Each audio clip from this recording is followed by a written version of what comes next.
Dun dun dun dun dun dun. What's happening, y'all? Another day, another you, another me. We're going to be doing some cast-a-roonies today. We're going to be doing some game-a-roonies today. What is happening here? Everything seems broken. Why? Can I fix this? No, it's just everything is broken. Okay, let's try and minimize. Minimize. Close out of that. Ah, we're back to normal. Yay! Let's go. Another. Oh, well, this one here can also minimize. And we'll click that. And we're back. Yay! It's fixed day. What's happening, guys? We got Psalm, Prudalix, and Mid Notef. Real human being. What's happening, my guys? Gonna be playing some Age Mythology, casting some Age Mythology today. I got a couple of games to go through. It's gonna be some fun, and all the other good shenanigans. You know, like that's gonna be the shenanigans. Let's yeah, exactly. What a time to be alive. What else am I supposed to say?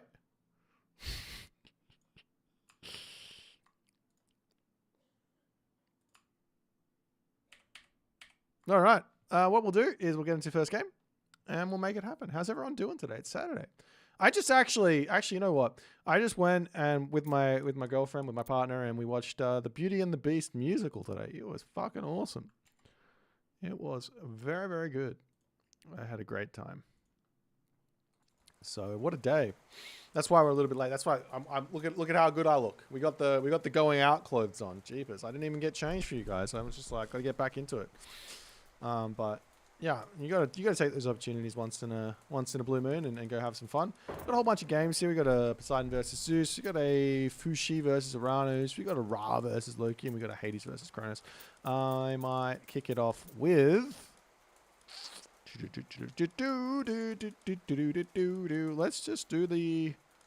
Let's do the Moscow versus Tunison recorded game and see how it goes.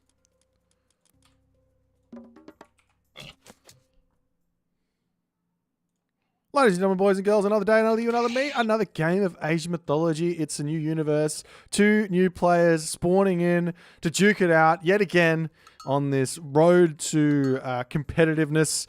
We do have in the top of the map in the blue color playing as Zeus. His name is Tunison, and he is going to be showing us the mightiness of the infantry in this game. His opponent today in the red color playing as Poseidon. It is the Poseidon father. The father of Poseidon to some degree.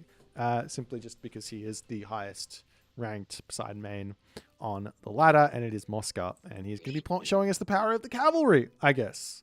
That's what we're going for at the moment. Let's have a little look-see at some relics around the map and see if anything's going to be influential here. There is the Dwarven Horseshoes. This one is going to actually help out Tunison a lot if he can find it. 5% boost on movement speed will allow his Hippias to compete with the Poseidon Hippias, even though he doesn't actually get access to Lord of Horses.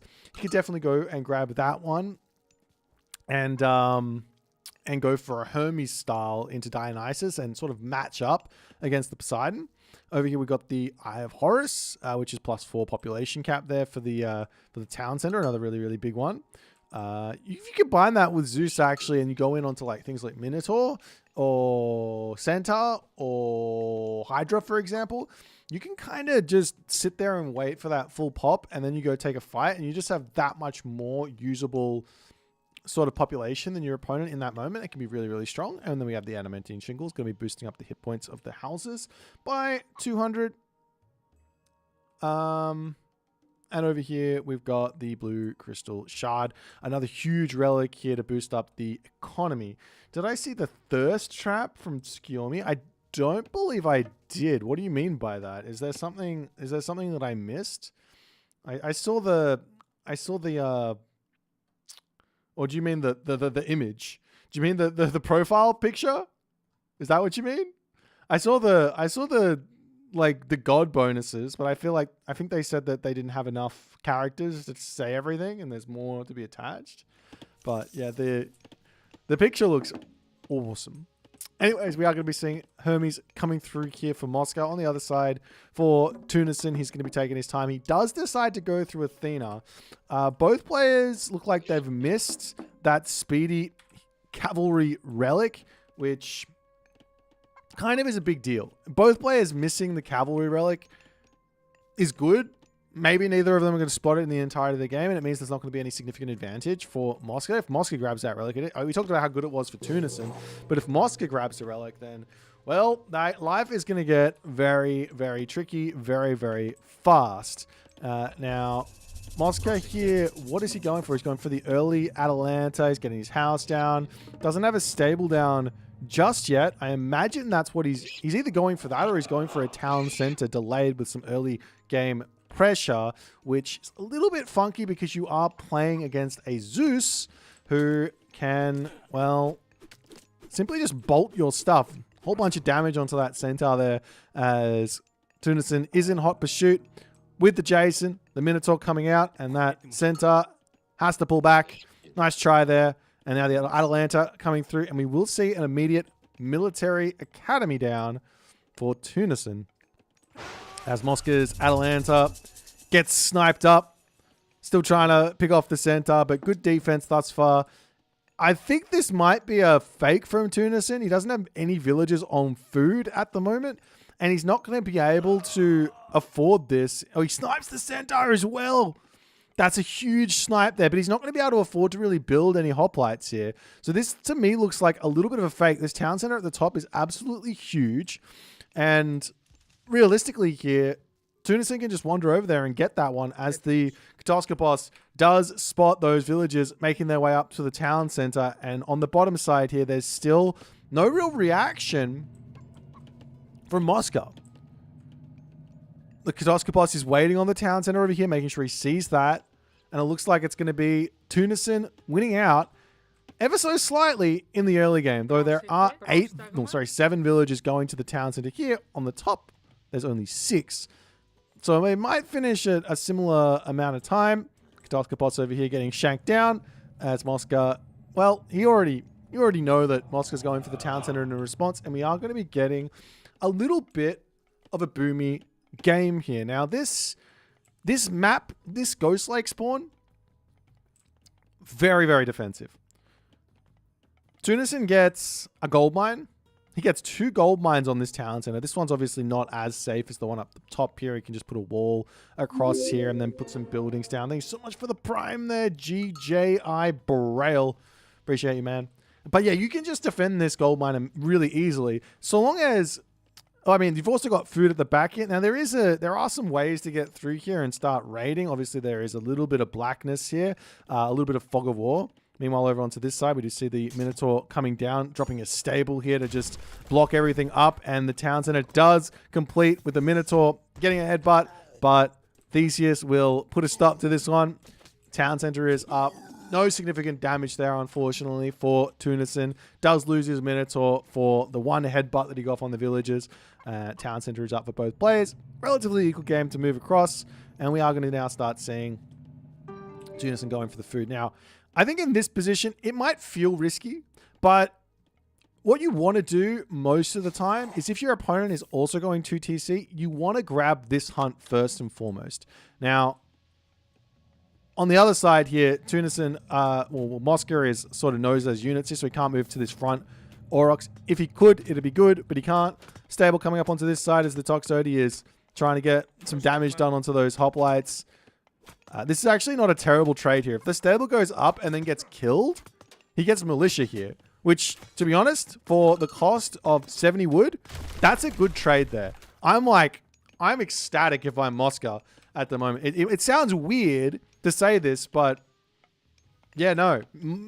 2 militia is worth losing a stable. It just is. They're roughly worth a 7th of a hoplite. So, or sorry, not a 7th. One. If a hoplite is worth 1, then a militia is worth, what did I work it out to be? 8/9? It's something like 8/9 of a hoplite. No, that's a lie. It used to be. That was on Legacy. I don't know what it is on Retold. It says they call it 70 food here on Retold, so 7/9 of a hoplite. But anyways, point stands, militia, OP. Tunison gets the stable kill, which does give him a little bit more time to just set up his defenses, so that's good for him. However, Moscow is going to have some nice defenses himself, as we are going to see that Dionysus is queued up now for Tunison. He's feeling kind of safe, though he's got to be careful because Hippias are coming. He's got a handful of hoplites. It's not really enough to defend. And, I mean, here's my take. If your opponent's not spamming out Centaur, I think you stay classical age here and you mass hoplites. Reason being is your opponent is not going straight into Hypaspis. He's spamming Hippias, and you just need to kind of get to a critical mass of hoplites such that you can decide to push out and like hit your opponent. And then if you're attacking your opponent, the only real recourse your opponent has is to raid you, but your hoplites are Zeus hoplites, and you can just break down their entire base while you sit underneath your town center, get watchtowers, get crenellations, and your opponent's counterattack is just going to fade to nothing there to some degree. But we've already got the walls up now, basically. For Tunison, he's got one more long wall to build up, and then he's going to be good to go. Red units streaming across the map. Tunison is just trying to get to that heroic age as fast as he possibly can, as this wall over here will get finished up. The hoplites trying to get a little bit of poke damage in, loses that low HP one. Jason coming over here. The wall's going to get knocked down, and this does delay quite a bit. This is 100% worth it for Tunison, and he's going to be able to move over here and re-wall this once the Moscow army is forced to leave. However, Tunison doesn't really have the safest of bases here. This is probably a little bit too greedy from him going Dionysus. He's getting himself watchtowers, so his main base is going to be somewhat defensive. However, there's no walls here in his main base to defend on this position, and Moscow can just get in there and cause a lot of problems. Forced to wall up yet again, still not able to quite afford that heroic age. Now he is, and the villagers pushed off. That's a huge amount of idle time getting forced here. The villagers over here also need to get pulled, though the hoplites are there to just defend, so no villagers will go down. But look at that idle time caused. That's 16 villagers idle at the moment as they're going to move back over onto the gold mine, forced to build some farms as well. Toxotes here, 15 range, probably not enough to really target these villages without taking some serious damage from the town center. However, getting more idle time forced, absolutely huge. Would love to see a little cheeky wall over here as well, or something like that. Mosca continuing to stream in on this position as well. And well, we'll see if Tunison can hold. He really doesn't have anything. And you can understand what I'm saying maybe now when I say if you just spam out hoplites, the Toxotes, while they do technically counter a hoplite, realistically, if you're mass hoplites and your opponent is Hippias Toxotes, I think the mass hoplites will win with Zeus because they got that speed to get in on top of the Toxotes and kill them off. And more villagers going down over here as Tunison having to retreat back underneath the town center here. He gets to the heroic age. Now he's got that Hydra, but damage from Mosca has been dealt. At this point, what do you do though? Tunison, he's hit the heroic age. He's going to be able to make some Peltast to try and deal with those Toxotes, but realistically, he doesn't have anything extra here to deal with this army. In fact, the Peltast are going to go down to the Hippias underneath Town Center Fire, taking little bits of damage here. Realistically, the best thing to target with this Town Center is going to be the Toxotes, because they'll die a little bit quicker than the Hippias will, and the Hippias have also got HP regen, but Tunison not doing that, and Mosca gets through there, gets more damage, gets more idle time, and now he says, all right, I've done the dash, I've done the deed, I've done the damage. Let me pull back and we'll think about where to go next. He's going to go up through Dionysus. He's moved over onto this hunt here. He's onto this hunt over here as well. So on top of all of the pressure that he's put on, he's also forced an idle time. He's also forced out farms and watchtowers of which Mosca has not needed to build yet. I actually think that Mosca could drop a third town center here, continue putting pressure on, and be in a really, really good position. Temple on the front going to be going down. There is that Eye of Horus that wants to get grabbed. Adamantine Shingles, not the most important of relics. However, we'll see what's going to happen here as the villagers make a break for it. He does pick up that Dwarven Horseshoes relic. I didn't realize that Tunison had that one. Now he's going to take that all the way back. That's a big find there. 11 HP in a dream. Also picking up the Eye of Horus to take that back home. And all of a sudden, advantage Mosca for the relic situation as all of the armory upgrades coming through for Tunison at the moment. He doesn't have his heroic age upgrades. He's losing buildings on the front. Yes, he's taking damage from these towers here, but he doesn't have that crenellations tech, which is vitally important to actually take out a Hippias. The Hippias have got 45% pierce armor. They're like knights, basically. Think about them as like knights in your opponent's base. They do take a hot minute to actually go down. Unless you get that crenellations tech in, then they'll go down much quicker. Plus, if they're running around your base, you're getting extra damage done onto them. But Tunison just has to sit back, wait, watch while his base is getting torn to smithereens.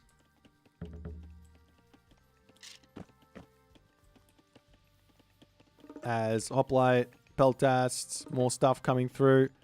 And Mosca going to just pull back. And now he says, okay, time for the third town center. Which he is so far in front right now on economy. He's spent a lot of it on military here to find that advantage. But I think he's just so far in front here in terms of like the position that he's in the game that he feels this is very confident. He does have ceasefire if need be. But I don't think he's going to need to do it. Meanwhile, Tunison, on the other hand, I don't know if he can afford to just wander over here and drop this town center. He is behind on villages. There could be an argument to just say, well, just drop a village center here so that we're not going to fall too far behind on villages to keep you sort of competitive in the game, concede map control, sit here with the 2 town centers plus a village center and continue. It's not something that players really consider at the moment, but there's definitely a use case for it just to keep yourself alive and kicking. But yeah, we'll have to wait and see. Meanwhile, we got that winged messenger coming through for Mosca, Thracian horses, Dionysia, Shaft Mine. It's all on the way here as Mosca staring down, ready to go. And you have to take a look at this. 6.6 speed Hippias. These things are as fast as a Thundering Hooves raiding cavalry. Thundering Hooves raiding. Are you kidding me? That thing's insane. Nonetheless, the Hoplite's going to come over. There are a healthy amount of Peltasts here. You've got to be careful not to overbuild these. At this point, I would seriously consider not training a single extra Peltas. This might even be too many. Take a look at how many Toxotes are here. There's 22. After they're dead, those Peltas do nothing, right? So you really just want to make sure you're sniping those Toxotes slowly while the hoplites are there to clean up. At this point, you can start thinking, well, we'll just stop training Peltas, everything onto food, everything onto farms with that extra wood, and keep pumping out hoplites. Tunison does have quite the army now. He's caught up on military school because Moscow's taken that town center, because Moscow's spent all of those resources on armory upgrades, on line upgrades and things like that, whereas Tunison hasn't quite managed to do so, as his Peltas are getting caught out, but town center to go down. But this is also resources over to Moscow as well. Remember, the militia pop out here, and they're going to join in, and Moscow says, I don't want to take the fight, just let me pull back a little bit. Toxotes getting some pot shots from afar here, but the Peltas are also going to be getting that return fire in, as a couple of units moving up over onto this side. They need to be in the fight. Moscow says, I can't take this one just yet. Let me pull back, and we'll regroup. Hoplites getting onto the villages, and Tunison getting unleashed in this matchup now, ready to start taking it to Moscow. Restoration now coming through for Tunison for this fight, and ceasefire is forced, as after the ceasefire is over, a 3-headed 800 HP Hydra remains. And Tunison, the only problem with what he's got going on right now is he's only got 14 farms. He needs food income yesterday. He needs like 30 farms up to pump these hoplites out, because he will be taking some fights. He's thinking about a fortress onto this position.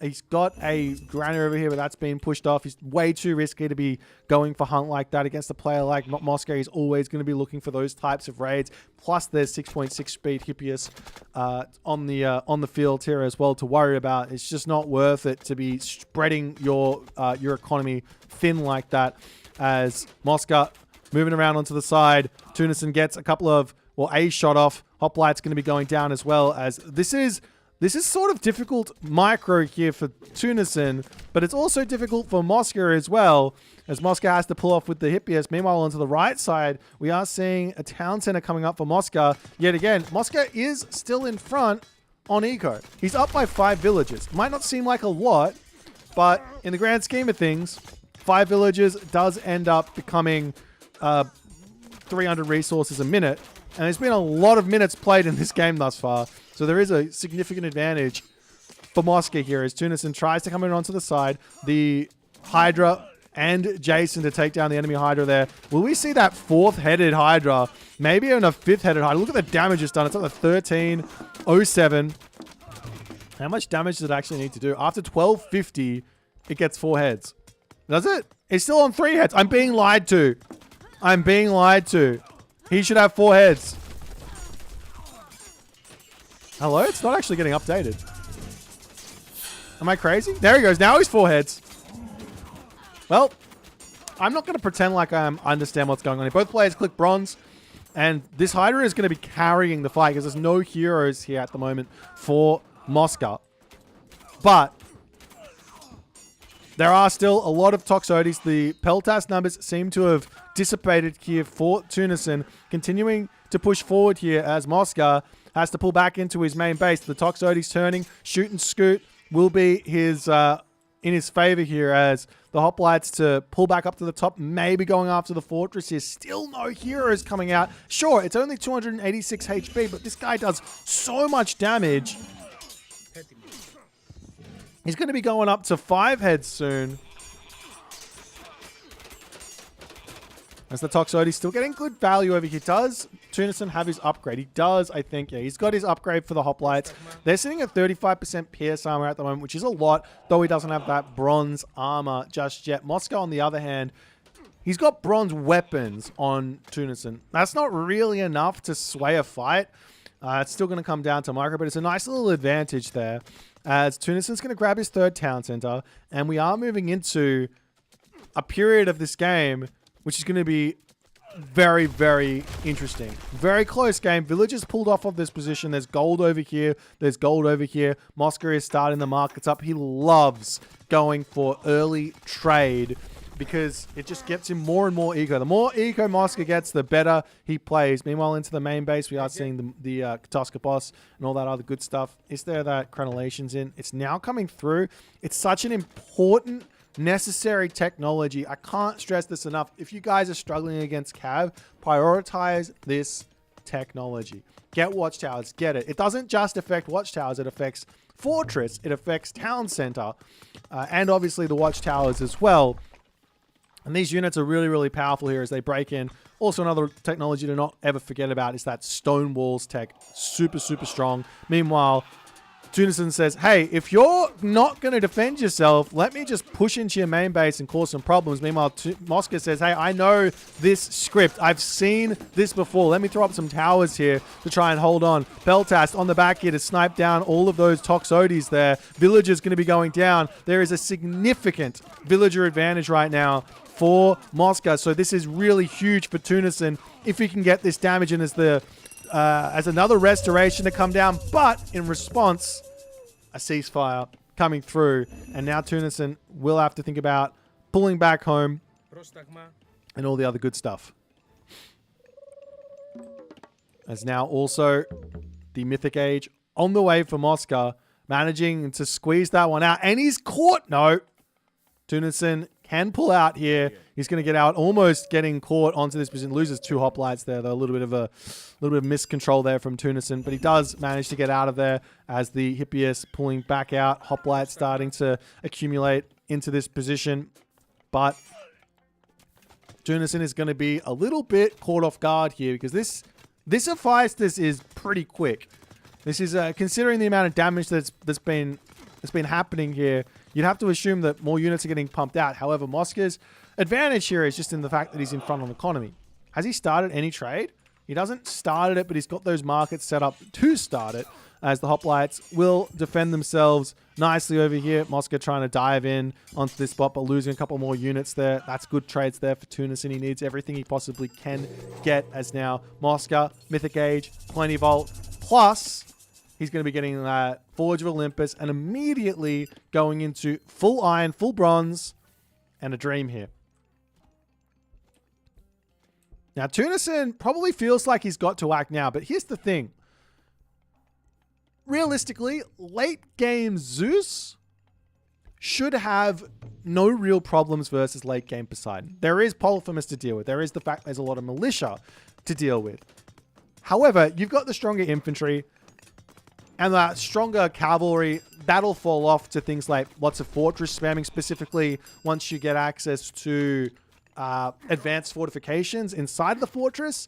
Then that fortress will absolutely make mincemeat of those cavalry. And we are actually seeing heavy Hetairoi coming in as Tunison says, time to take this position out. Meanwhile, a little bit of a raid over onto this side as this fortress does get denied. Hephaestus is coming through here, and Tunison manages to get the town center down. He does spot the trade route started. There is no trade route started for Tunison just yet, though. As the Hippias coming up onto this spot, Tunison will pull. Doesn't lose anything just yet. Got to be scared of the fortress for the time being here. Going after the town center. Does Tunison have upgrades? Yes, he does. He's got himself architects already, so this town center will not fall quickly at all. Villagers popping out. Hoplites coming through in the defense as the villagers trying to get in, but they get caught on the military academy. Not the best pathing there or decision making from Tunison to push them into that spot, but he wants to get through to start repairing the town center up. He defends onto this side. Meanwhile, over onto here, going to take out the fortress as well. And all of a sudden, Mosca, he's still got a gold mine at the top, but he is pushed off the gold mine over here. He's trying to move over onto this spot to secure even more gold mines, and this could be the undoing for Tunison. He's got a little bit of gold remaining, but he will be in the Mythic Age now. He will have access to his Forge of Olympus. He will be able to get to champion very, very quickly. But there is a big, big advantage right now for Mosca, even though lots is going right for Tunison to keep himself in this game. Plenty Vault down. Armory getting that Forge of Olympus. However, only one armory up at the moment for Tunison will mean slow and steady for these upgrades. On the other side, Mosca's already got everything. He's missing Burning Pitch. He's missing Champion Archers, and that is it. He's got every other upgrade that he wants. He's got all the economic upgrades. He's got all of those bar the upgrades I just mentioned in terms of military. And the other thing is obviously that advanced fortifications is also good for Moscow moving into this next portion of the game. Over onto this side, Hoplites coming through to try and break down the stone wall and do all the other good stuff. But the Hityroi, not really the best unit here against these Hoplites, but they do have some really good upgrades. Thracian horses. Look at that HP that they're getting back on every single swing. But the Hoplites will win on the numbers there, as now Tunison needs to figure out how to defend on this side, because Moscow says it's time for guard tower spammage on to the front here. As the Hoplites popping out, going to be attempting to defend. Sniping down the Toxotes on the back. Hippias to break through over here as the Hoplites coming in. We got that Petropolis now in as well. As over onto this side, the Hoplites going to try and take down the town center, but look at this. Already up with 3 guard towers. Moscow knows the Tunison game plan here. Hoplite raids are fantastic against naked town centers. But against the town center with towers and villages there to repair, you need some siege to break that. Now more Petropolis coming through to try and break this back. But again, every single time you kill off a guard tower, that's some militia to pop out. Unfortunately for Moscow, he hasn't upgraded them in the slightest in terms of line upgrades. You could have a military academy out. You could be spamming out those upgrades, getting champion infantry. That's not a terrible idea. But Moscow is pulling in front in this game. As Tunison, he's just not getting these upgrades in. He's trying to look for gold as well. Only has a tiny bit of gold. And look at the corners. This is so important. The map control here, absolutely huge for Moscow. No trade route can really come in for Tunison. Where can he trade? You can trade from here over to here. That's not going to do it. You want that market in the corner going to this town center here, or over onto this side if you want the very safe one. As the Hoplites trying to break through, but this is Hityroi plus tower plus fortress. It's just too much for Tunison to handle. Plus, he's behind in upgrades, remember. And he is slowly starting to fall. And he does decide in that moment to throw in the towel. After a lot of advantage accumulated from Moscow, he manages to hold on versus that Tunison comeback. He was everywhere and doing so much damage all over the place. But Moscow could just hold on. He got some great return damage in there as well, while not having to fully engage the Zeus army. Also managing to have that ceasefire up whenever the restoration came through. Towers in the right places. Look at this. You've got all these towers on the main towers over here as well. I love that from Moscow. So smart. So very, very key to success in this matchup, it seems. And man, Moscow looks so scary. This guy's an absolute beast of a player. Anyways, if you guys enjoyed it, make sure you hit that follow button, and we'll see you in the next game. Why not Moscow for the Champions League invite? Because he has not got the points. He has to get the points. To get the points, you have to win in the S-tier tournaments. That's why. Let me walk you through it. Moscow is ranked 14. Moscow is ranked 14. He needs to be above Tunison. Or these players had to say no. So yeah, if Moscow, wait, let me see who he lost to. He beat, wait, where's the most recent? That's Red Bull. That's Mythic Wars. He beat, who did he lose to? No, that's qualifiers. He's in the... Is this not updated correctly? Hello? So Moscow beat Lukey, but then he lost to someone, but it's not here.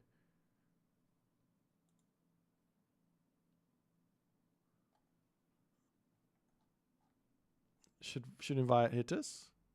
No, we invite the people who have performed in tournaments. That's how it works. Let me just have a quick look at this. When did he lose in Mythic Wars, and why isn't that updated? So Moscow, oh, that's right. Moscow, I remember. Moscow forfeited to Tunison due to real life problems. Real life, like, yeah, I remember. This might be the breakout tournament for Moscow. I highly doubt he won't qualify. I highly doubt it. He will play the qualifiers, and I highly doubt he won't qualify. This guy is an absolute beast. Greetings to everyone. Welcome. We're going to do another cast here and keep going. I must say, I did sleep funkily last night. I'm going to quickly grab some water and we'll do the next game. Give me 1 second.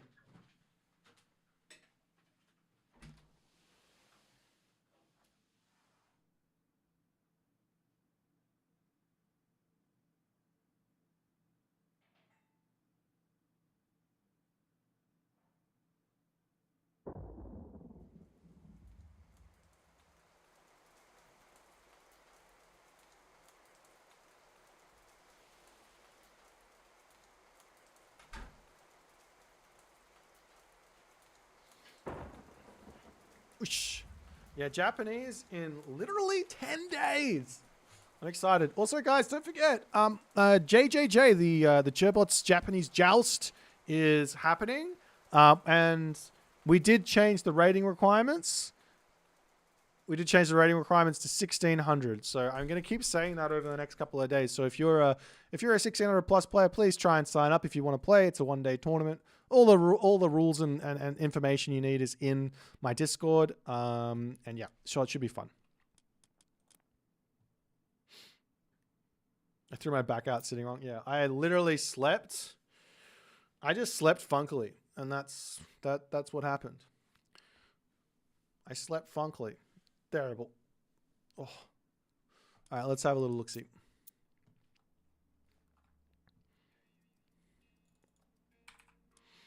Can you believe it? This is what getting old is like, right? This is what they must mean. You're getting old and everything's screwed up. Alrighty, we got another game here in the top of the map in the blue color, playing as the man who is going to make his oracles all sit in the same place before moving them. His name is Ulysses, and he is playing some Oranos for us here on this auspicious occasion. It's on the bottom side of the map in the red color, playing as the Red Fushi. His name is Hell's Ravage. Here to ravage you from hell, I guess. Nonetheless, we are on the map Blue Lagoon. We've got some relics over here. We've got that Shannong's Okre Whip, making the farming a little bit more quick. Over to this side, we've got the Eye of Ornlu, making those counter units a little bit more countering on the infantry side of things. And we've got the Tusk of the Iron Boar here, making cavalry a little bit stronger. And finally, we've got Dwarven Calipers, making food with gold favor cost minus 20%. Now, speaking of relics, which I think are going to have a very big impact. For our Oranos player, this relic is the shit. I don't think I can overestimate how good this relic is for the Oranos player. Not necessarily because of Contarius, but actually because of Terma. I think this relic might actually unlock the Terma to being not just usable, but really, really good in this matchup. And I think it's a unit you really want to include. Because you need something that can space Halberdier and take out enemy archers. No matter what anyone says about the Terma, I believe in it.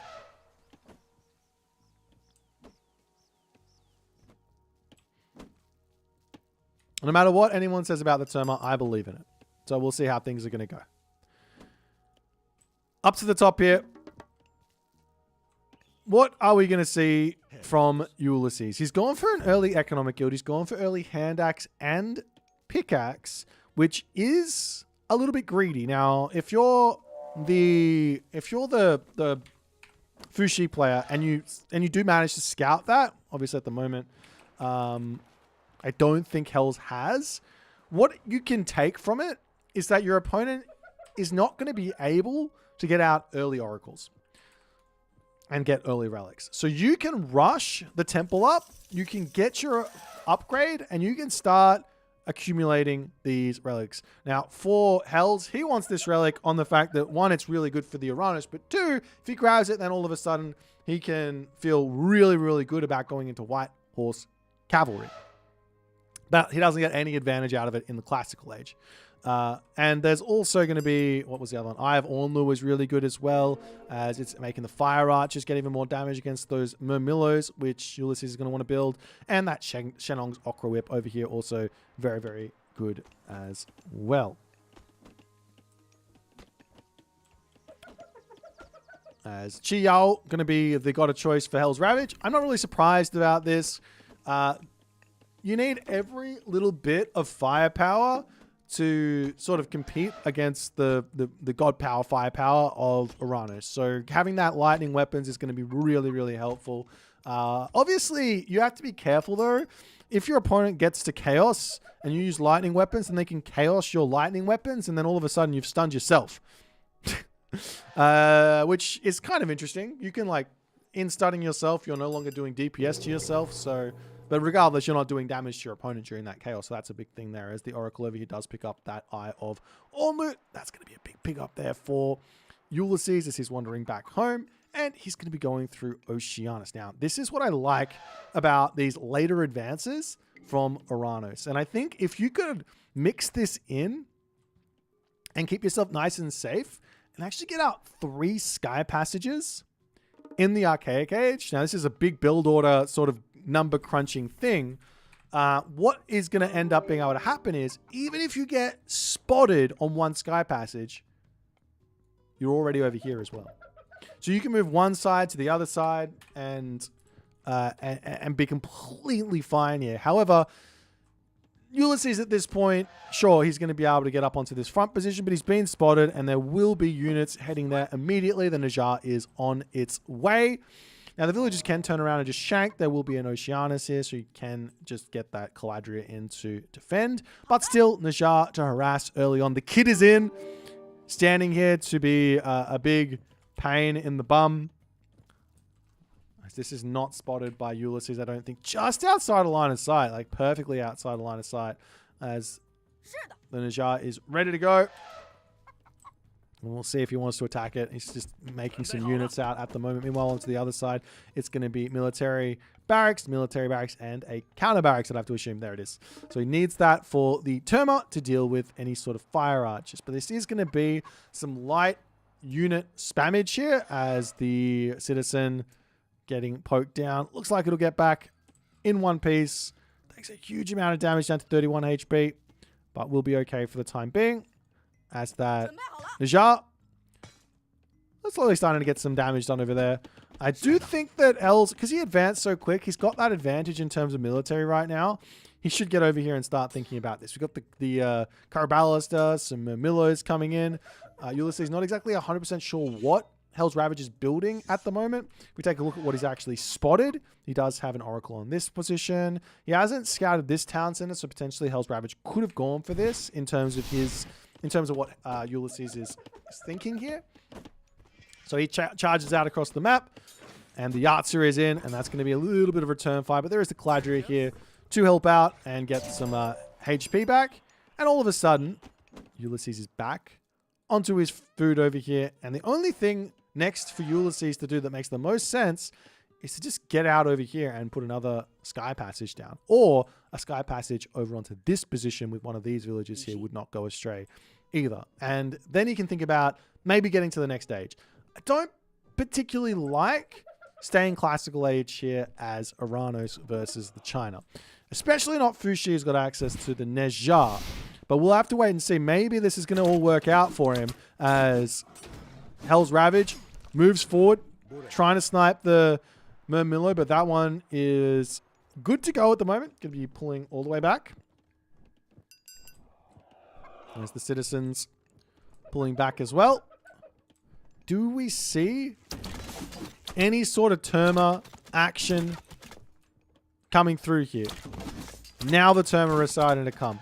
He needs those as the double Caraballister heroes. These aren't going to be very useful in the slightest here, to be honest. Popping back into this spot, trying to dive multiple different positions. He's got the Carabalas, the heroes there, getting a couple of shots off. Will he be able to snipe it? One more shot and a dream. One more shot. No, it's out. 25 HP, but no real way to heal that up until he gets Forest Protection or some Sages out. So it's as good as dead. Actually, you can go up to the next upgrade. Doesn't have any upgrades though at the moment, as the arts are coming through, and we'll end up going down now.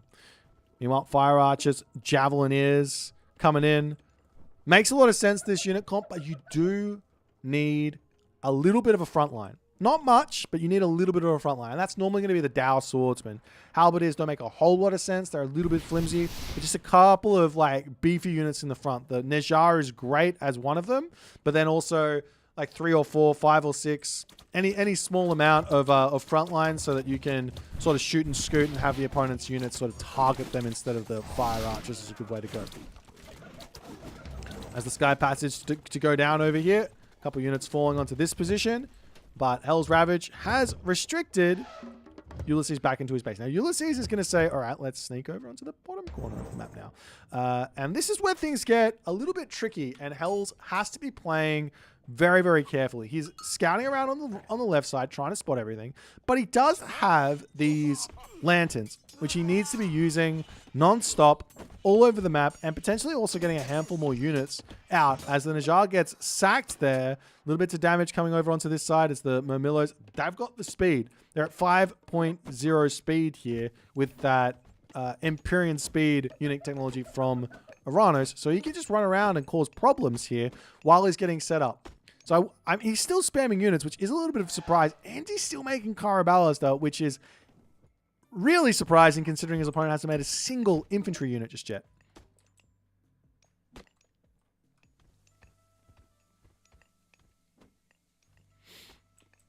Nonetheless, the Temple going to be the target over here. This does have Tusk of the Iron Boar. He wants that one. I can definitely understand this. If his plan is to like steal, that would be such a big brain plan. Steal the Tusk of the Iron Boar from the Temple. Get that back in and then mass up Terma. Because they should be able to beat the Javelineers for cost and HP and damage. If you've got an extra 10% HP, so 85 plus 10%, that's a 77. You can see it starts to become a pretty big difference there as the Murmillo continuing over onto this side. Villagers are getting prevented from getting over onto this food here as well. Murmillos coming in, slapping down some villagers in the main base, just getting a little bit of damage. Not able to kill any villagers just yet, but does snipe one Deuterino here as now Hell says it's time to go, and he actually drops the lightning weapons there. He wants to catch everything out of position here. He's sniping one Caladria. Almost gets that little stun onto that as the villager over here gets stunned up. That lightning weapons was not ideal in the slightest for Hells. Ulysses didn't even have to use Shockwave to disengage. However, the Sky Passage in the main base going to be getting taken down. These villagers over here are going to be enjoying a gold mine and some food for a little bit here. This is the hard part about playing against Aranos is, well, your opponent is going to be all over the map, and now Ulysses is doing this so lovely. This is so good. Get in onto that reinforcement line. Sniping units to keep yourself competitive in a game like this is so key. Meanwhile, Murmillos, oh no. Hell's on this position. Surely, oh, he's spotted by the Oracle. You hate to see it if you're a Hell's Ravage fan, but Ulysses, he knows all. He knows all. 2 villagers going down. The army is pulling back over here. You could shockwave that army, continue to get a little bit more damage. Decides, nope, we'll just get the damage done, pull back, and that's going to be good. Such a good find there for Ulysses. Every little bit matters here. However, you've got to keep this in mind. Just because you kill off a couple of villagers does not mean you're in front at this point in the game. You have to wait. Picking off 10 villagers is enough damage at the top level to win a game, as long as your opponent doesn't then also pick off 10 villagers, right? But it's not enough to win a game straight away. It's enough to win a game after 2 minutes have passed, after 3 minutes have passed. So you've got to keep that in the back of your mind.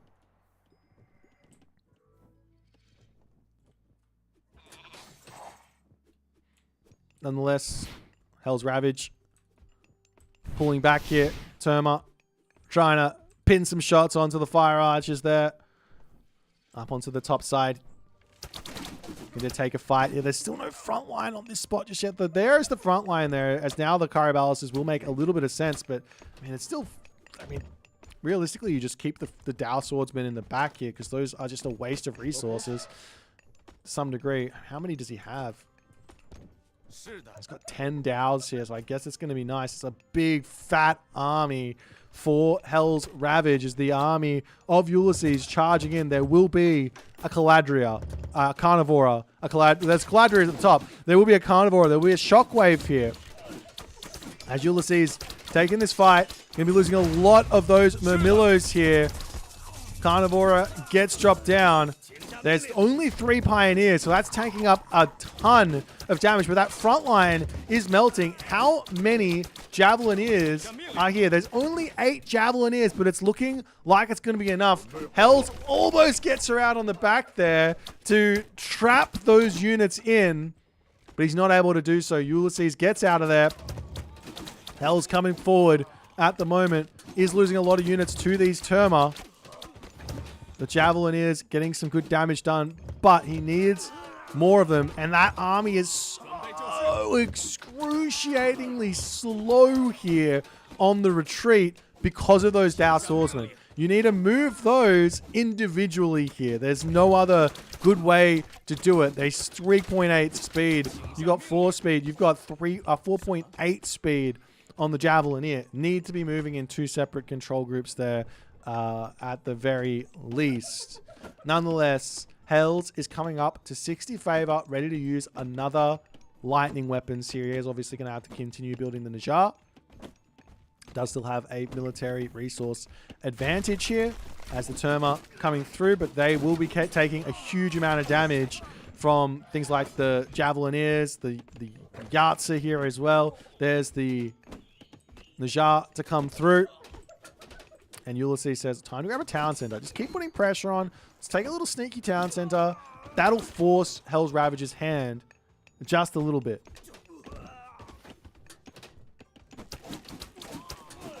And yet again, trying to get in with a villager here just to get some sort of a block off. But that's going to just go down. Meanwhile, on the back, those Caraballists are sitting there looking very, very nice. Caladria is getting the heals off as that Yatsa gets sniped there.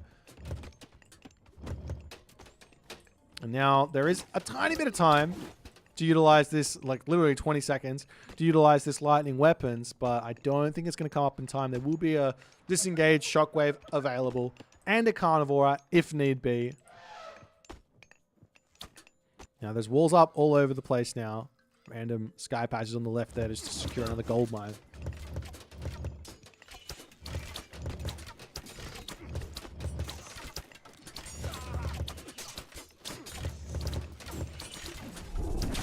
The lightning weapons coming through. Carabalisters getting taken out. Couple more units getting stunned in place here. There's those Dows starting to move forward, getting some good damage done, but they get erased by the Caraballister. I was questioning them once upon a time, but I'm not questioning them anymore. Ulysses knows what he's doing. He's 2 TC. He's starting to get a big villager advantage here. Hells does not know about it. Shockwave to come down. That's will be a nice big one. Big advantage for him as he's pushing Hells back. Hells now going Heroic Age. Does he not know? He absolutely does not know this town center is up. So he's going Heroic Age now. He does have the stronger cav. Remember that. And they will be coming online very shortly with the ballet to come through. But Ulysses has gotten through the worst of it here for the early game, which does give him a lot of play now. One of the biggest advantages that I think China has in the against Atlantean is specifically in this one town center versus one town center classical fight.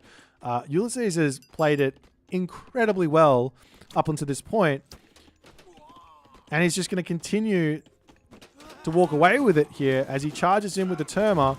trying to get little bits of damage done. But those Javeliniers, this is the main reason why this is so strong for the Chinese player, is because the Javeliniers just beat out the Terma 1-to-1.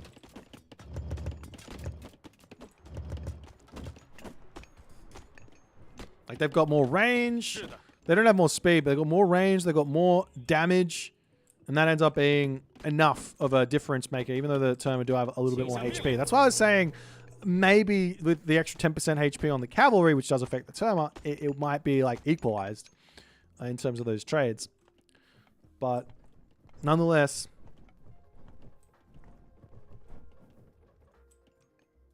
now Ulysses says, time for a town center. Hyperion on the way. And the ballet on the way as well.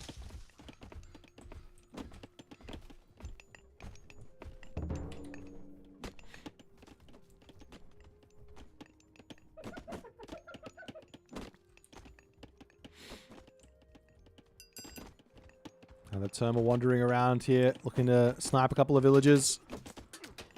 But he's not going to be able to get in there.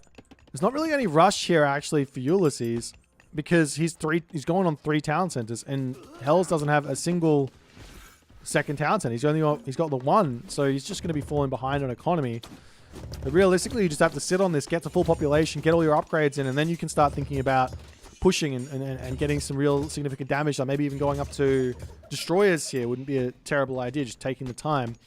Or even fully upgrading all these guys into like heavy plus heroic renewal, full hero army. But nonetheless, we do see a whole bunch of White Horse Cavalry now coming out. 186 HP unupgraded.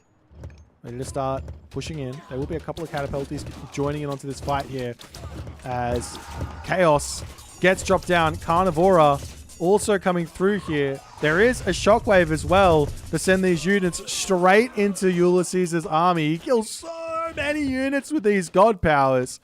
Absolutely brutal. And Hells has to pull back, try and heal back up, and look for something else to do. He's moving over onto the right side. He sees the town center now. Palace is coming up. And all of a sudden, Hell's Ravage may now realize exactly what sort of a position he's in. 2 citizens to go down. Getting a couple more citizen kills. This is very, very impactful. He needs as many of these as he possibly can. This is the way for him to keep himself in this game. 1, 2. Is he going to get this one as well? He does manage to snipe that one. The Terma coming over here to say good day.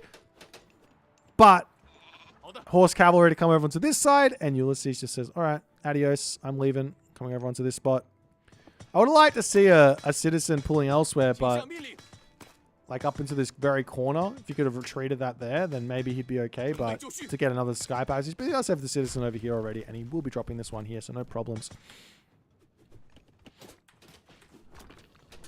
It's now Ulysses popping up onto this spot, trying to catch out these White Horse Cavalry. They're getting a couple of good kills regardless, so it's a good trade. And he already got a bunch of citizens with it, but definitely don't want to be losing them here.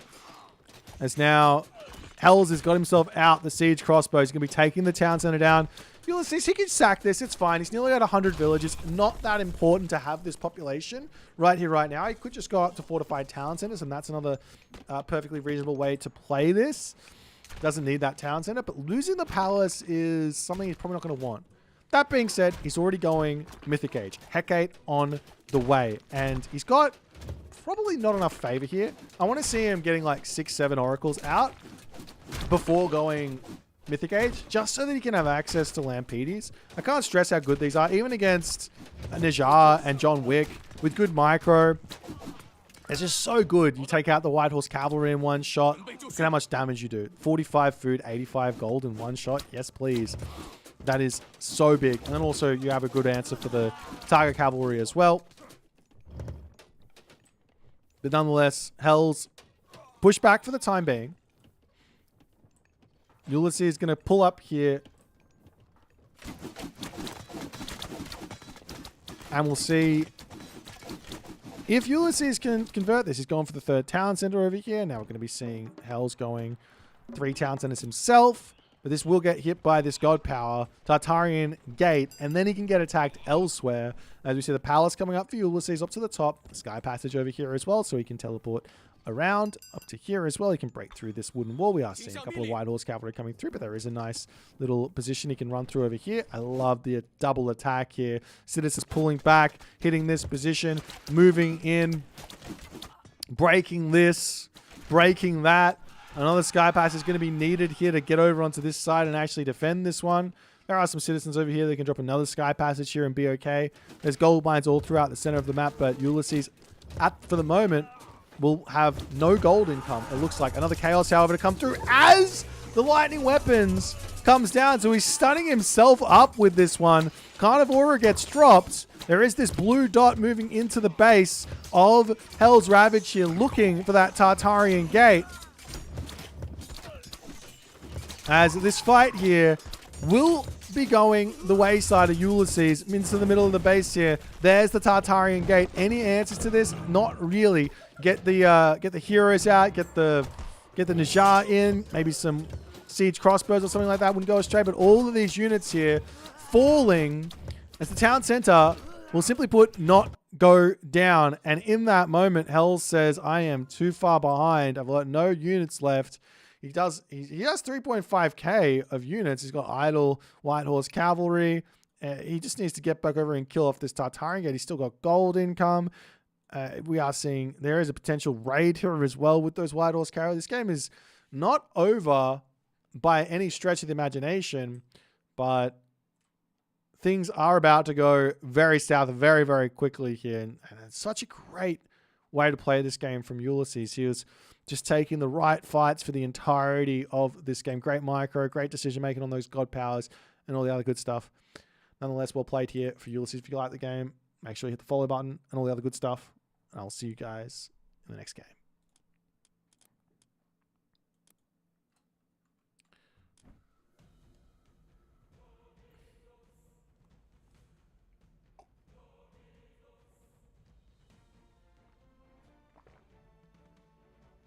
Oh.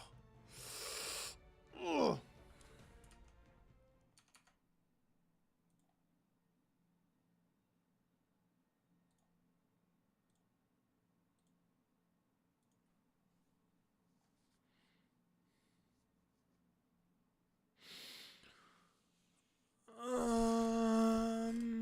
Do I have a replay of that? I think so.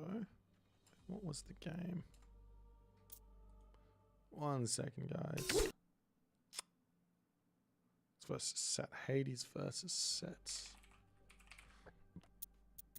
On Blue Lagoon.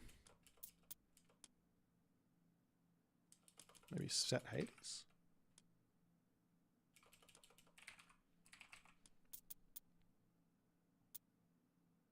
Ah.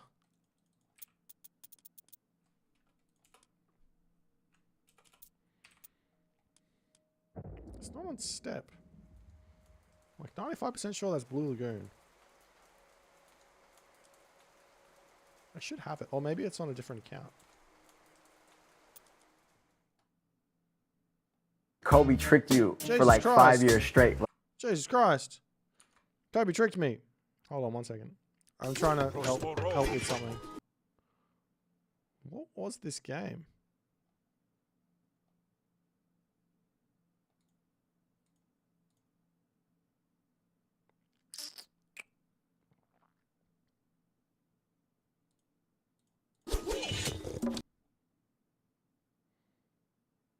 Oh, it could be versus ISIS, actually. No, how to... It's definitely Hades Set. Set dash Hades. Okay, that's not that. And we'll go Hades dash Set.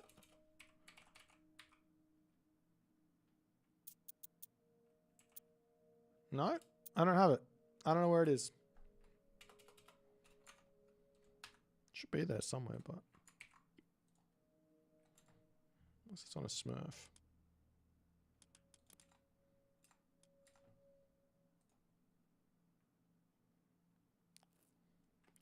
Any show matches this weekend? Not this weekend, no.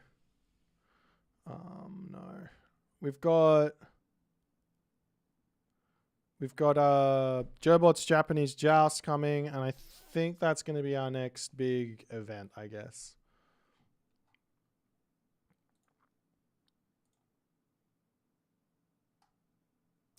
I don't know where this replay is. I don't know where that game was from.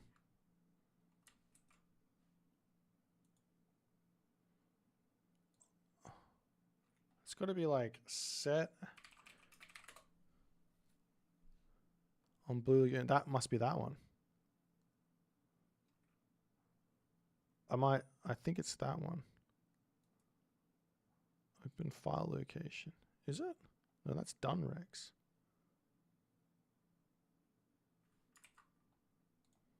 Hang on. I'm sorry. We gotta check this out. Bear with me, guys. Is it this one? Nope, that's definitely not it.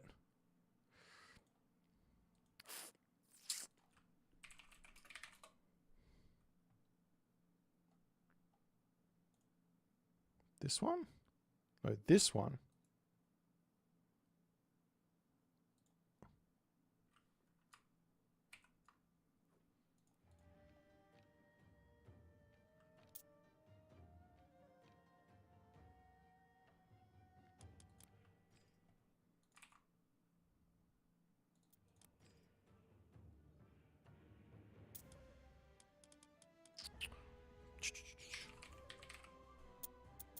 I just got asked for something, that's all.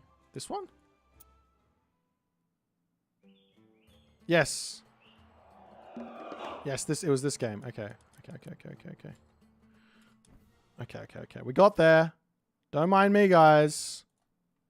I'm going to save the game. Ugh.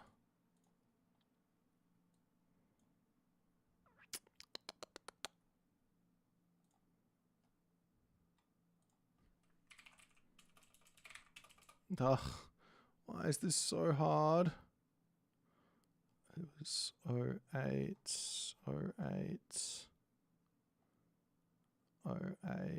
something like.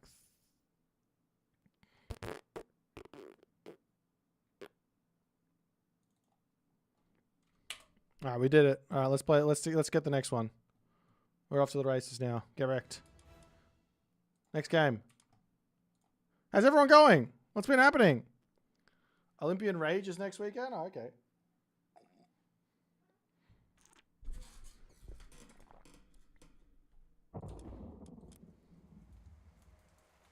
Let's do this one. Ra versus Loki.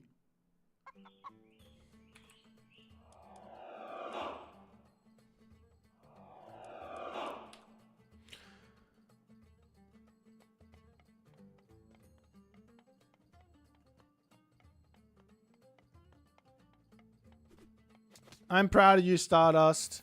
Great job with the bean harvesting project. But nonetheless, we are back with another game of Age Mythology. Retold action. In the left-hand corner of the map, playing as Ra. His name is Mosca. His opponent, in the red color, playing as Loki. It is Gabu the 21st. Or is it like 3-2-1 Gabu type thing? I don't know. Anyways, we're on the map Watering Hole. And this is going to be a really interesting one, I think. I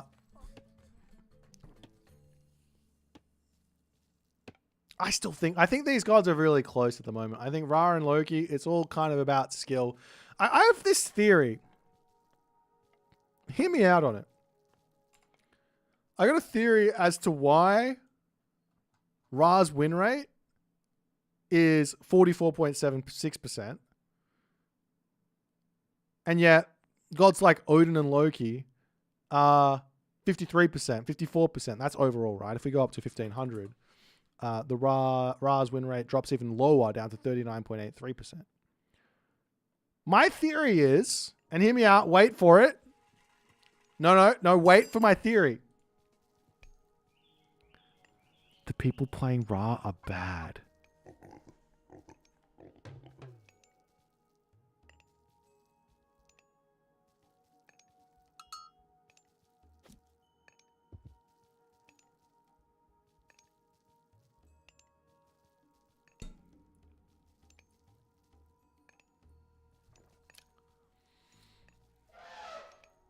Anyways, let's have a cheeky little look-see at this game, and we'll see exactly if I'm right or if I'm wrong. Meanwhile, Oscar, opening up. Monument to the Villagers, a little bit of empowerment, doing all the good stuff. I have a thought on this. I have a thought on this. This might not be the best usage of your Pharaoh in the early game. Like, this legitimately might not be the best use in the very early game. While you do get the temple up faster, which means your villager will get back to work quicker, you are empowering multiple resources. So this Pharaoh is working, instead of just on, say, 8 villagers on food, it's working on 12 villagers or 13 villagers, right? It might be better to simply just not do this until later in the game. So when you're starting to empower, say, I don't know, like when you need to, when it's like more of an equal distribution of villages or something like that.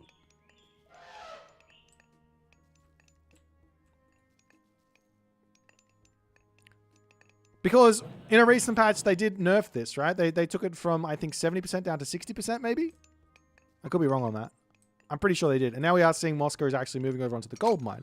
So clearly, he values getting, when there's this many villages, 11 on a resource, it's better to get the Pharaoh onto it. But does that mean you should do it earlier? I don't think so. I think maybe, just maybe, it's better to be empowering that food. I might start trying this out. We're going to be playing a little bit like budget set early on. And then we'll go on to the Monument to the Villagers a little bit later and just start empowering everything up, depending on if we're going to be going for a classical fight or a fast second town center or something like that. That actually makes some sense. I'm, just for a little bit. Just roleplay for a little bit. Like, and try and find the good places to empower your monument on multiple different things. Like, you want to hit all the barracks. You want to hit the migdols, right? And empowering, because at the moment, he's empowering the Monument to the Villagers, but he's hitting 3 villages. Doesn't make any sense. Just doesn't make any sense. And he's empowering up the settlement over here with a Pharaoh. Sorry, with a priest, which is only like a 60. It's like a sixth. It's 60% of a Pharaoh, right? 60% of a Pharaoh. So you should flip this. Have this guy here. Have this guy over here, and then he's good to go, right? Just saying. Could be the better way to play. And then, yeah, later on, once if you go for a 1 town center play, obviously, onto the Monuments of the Village, you empower everything in your base. Fantastic. But if you go 2 town center play, well, you want to have the Pharaoh wherever it's the best place to have the Pharaoh. A little bit more thinking. A little bit more thinking.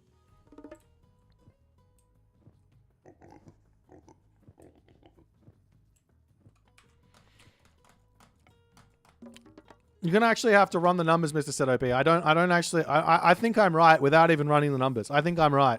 Hursa coming in for Gaboo, though. He's ready to go. We haven't been paying any attention to Gaboo. Gaboo opens up with these Hursa, and he does manage. No! He was not able to kill the villager. The villager lives. The villager that lived. Meanwhile, town center going to get some help here. Pharaoh empowering the town center up to get bonus damage out, doing 28.3 damage a second. Villager pops out, gets to safety. Gaboo goes, I wanted to kill that bad boy. It's not going to happen there, as the spy coming down onto the Pharaoh says, I want to see what's going on over there. And Gaboo needs to pull out. Doesn't even get a villager kill. Loses a Hursa. Advantage Mosca at the start of this game. And it looks to me like Mosca is just saying, whatever you send my way, I don't care. I'm going heroic age, and you're not stopping me. I'm going heroic age, and you're not stopping me.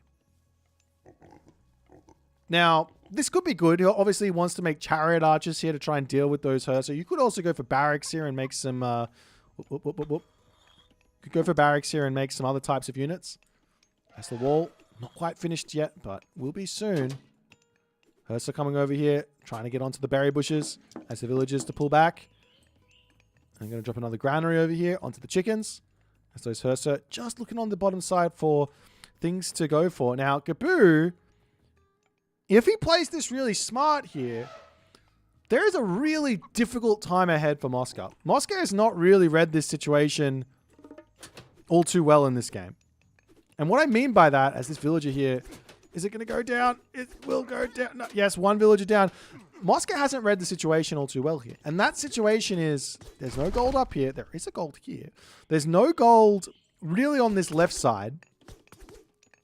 The gold mine over here is easily deniable. And the gold mine over on this right side, easily deniable.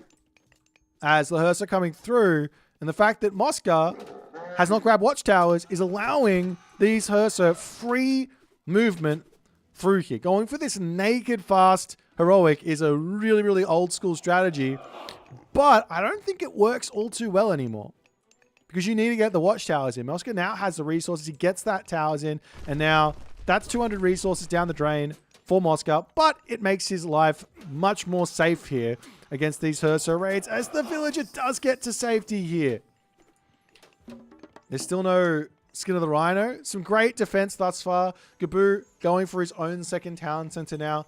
He's done some damage. He's done the dash. He says, all right, let's pull back. We'll get our town center up. But Moscow has now gotten himself to the heroic age. And with this decision from Gaboo, which may or may not be the best, there is about 1,000 gold left in this gold mine.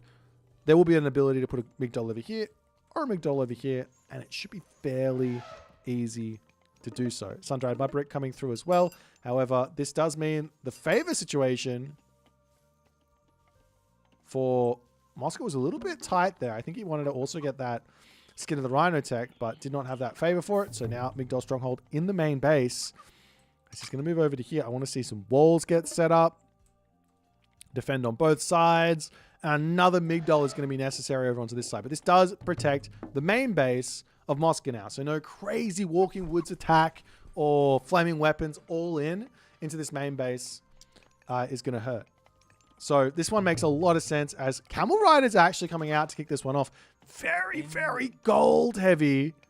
And we actually see a third town center for Gaboo coming through as the Rock misses it. Hasn't seen this one. Hasn't seen this one. He's looking for villagers to kill. He's got Locust. He can drop it onto some naked villagers and hope, pray, like over here, pray that Gaboo's not paying attention. I actually like the idea of grabbing survival equipment when I see my opponent going for Sobek, because you can obviously keep the villagers alive a little bit easier as Moscow pops up to this top side and he's going to start grabbing this position, maybe another Migdol Stronghold. Maybe he has to push forward and try and grab this town center. Camel Rider going to be checking what's happening at the top here. Does see these villages. And this is going to be the idea, which is attack the villagers and Locust. And he can pick off a lot here. This is such a strong move here as the Locust gets dropped onto the villagers. They pull to the top. And now they're all half HP. That's 1 down. That's 2 down. Can he get any more is the big question. 3 down. 4 down. 5 down. I mean, for a heroic age god power, good defense from Gaboo. Good defense from Gaboo. Not bad. Not bad. He could have had survival equipment. He probably could have lost a little bit less, but that's not the end of the world.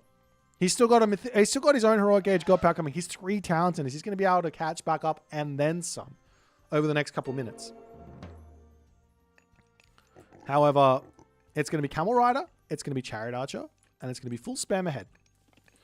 And onto this right-hand corner, grabbing the gold mine, doing all the good stuff. Continuing to pump out units. Does Moscow know yet? He doesn't. He sees this town center. He does not see this one. So he doesn't know exactly how aggressive he needs to get going here. And I love this. I love this god pick here from Gaboo. I think this is absolutely the correct god pick to go against Egyptian. If you're a Norse player struggling against this type of Egyptian, go Bragi, get Swine Array, this technology here, get Swine Array and build Herdman. So good. So good. Absolutely demolishes the Camel Riders and it forces the Migdol using Egyptian player to have to build Axemen, to have to build some other types of units. Nice little snipe there onto that villager as the raids are starting to come through. Gaboo has not gotten his walls in, and this is tough to deal with. You got to get your units out. You got to get over here and defend. There are a couple of Herdmen in as he's coming up onto the top here to defend this position. Gaboo's going to be pulling his villagers left and right, trying to chase these camel riders down, turning in. Says a little bit of a shank. Still not going to be able to quite snipe anything here as more villagers going down, and Moscow is just running circles around Gaboo right now. And behind this, we do see that Osiris is pre-queued. Now, there's still units getting trained, but Moscow has not produced a second Migdol. And he's just going to keep on pumping units out of one Migdol, which just means he's going to be able to get that Mythic Age in fairly soon as the Chariot Archers spot some villagers over here. Now getting more kills. These guys still getting chased around. Gaboo just needs walls. Don't just chase them around. Take a couple of units off, wall him in, and force him to actually have to deal with you. Because if you just keep running around, you're going to lose units while this is all going on. Meanwhile, ballistics to come through. Still getting a little bits of damage done. That Swine Array tech is now coming through. Just take a look at the damage multiplier. It's 4.4. It's going to go up to 5.4, I think. Is that it? No, it goes up. Wait. It goes up to 6.4. Is that right? 6.4. We'll wait and see, because this thing... And it also does bonus damage against the Chariot Archer as well, right? Chariot Archer is going to be sniping them, so I'm not going to be able to see. And 3, 2, 1. 6.4. Oof. That's damage. So yeah. Moscow's got to be careful here. If he gets tapped by these guys, let's do some quick math. What is 6 times 6.4?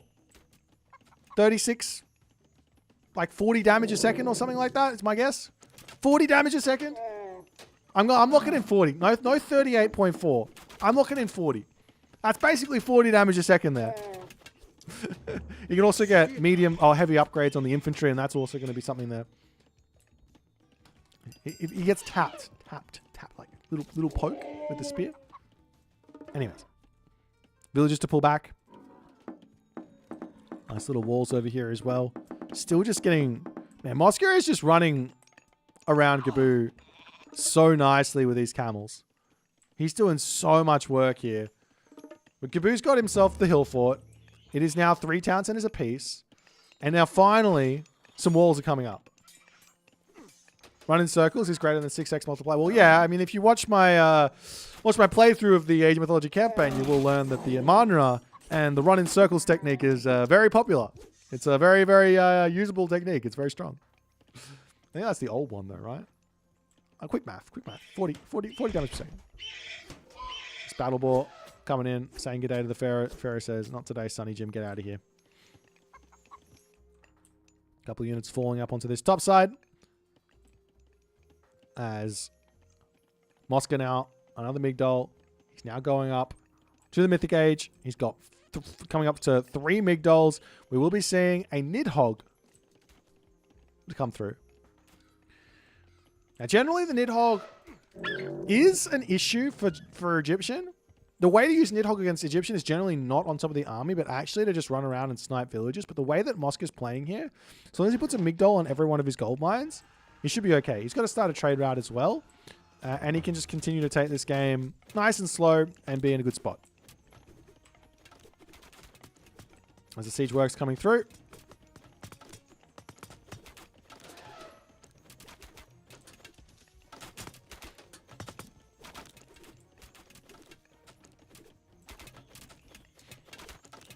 And Gaboo waiting, watching, dreaming. The fact of the matter here is Gaboo has not really fallen that far behind in the teching game. Let's have a quick look. Armory upgrades. Moscow's going up to bronze. Never mind. Gaboo has got no armory upgrades. He needs some armory upgrades. Doesn't even have an armory up. Who needs armory upgrades? Just go to the Mythic Age. He should be thinking about armory upgrades now. Maybe 2 armories getting dropped down and just delaying. If you can delay long enough, then this advantage that Moscow's kind of cooked up in terms of all these units will dissipate, and then it's going to be more about how well you can engage a fight, how well you can take the fight, how well you can counter your opponent's units. Now the armory is up. A whole bunch of Pierce armor will go very, very good. There is also access to 2 god powers still in this game that are going to be very impactful. First god power is flaming weapons. Obviously, if you use that, catch your opponent out, it's going to be really, really strong. As we do see those camel riders back in over here. Herdman getting a couple of taps, a couple of kills. But what was I saying? The other god power is Eclipse. Now, a whole bunch of mummies with Eclipse, while there are some Herso here, will be very, very strong. As the army charges in onto this side, this is not good here for Mosca. Not the movement he wants. Huskar going to be getting a bunch of damage over here as the Son of Osiris is now going to start joining in. But nonetheless, I don't think Gabu needs to really take a fight just yet. He's got to pull back. As now he's into the Mythic Age, pulling back underneath these two hill forts. Up onto this side, the Camel Riders will be returning back over here. Champion Camel Riders. But the Herdmen are waiting, and they will be able to deal with those.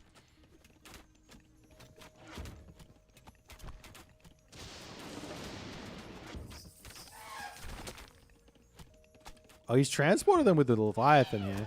Realistically, a nice wall here, here, and here would not go astray either. But nonetheless, the Herdmen moving up to the top side. They do spot those Camel Riders coming through. Gets a little bit of damage onto them. They do turn around and decide they're not going to win this fight. No way are they going to win that fight. They get absolutely massacred there. As the Frost Giant pops out, villagers to come up onto this spot.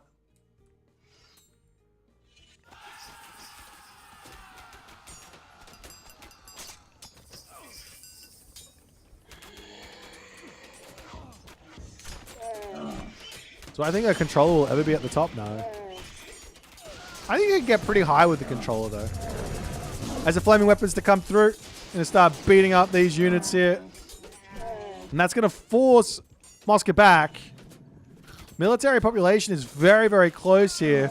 As the Nidhogg coming through.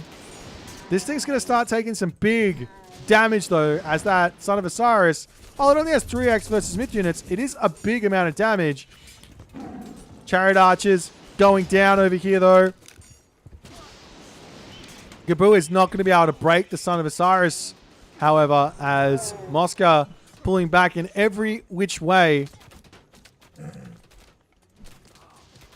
Nidhogg will eventually be able to snipe down the rest of those Chariot Archers. He does need to pull back to safety here though, because that Migdol is getting big damage done. Like I said, best way to go about this is actually go raiding with a Nidhogg, because the weakness of the Egyptian priest is speed in this setting. So Mosca's managing to stay fairly well full HP here, or full population I should say. The Nidhogg getting back underneath that Son of Osiris down to 174 HP, not ideal.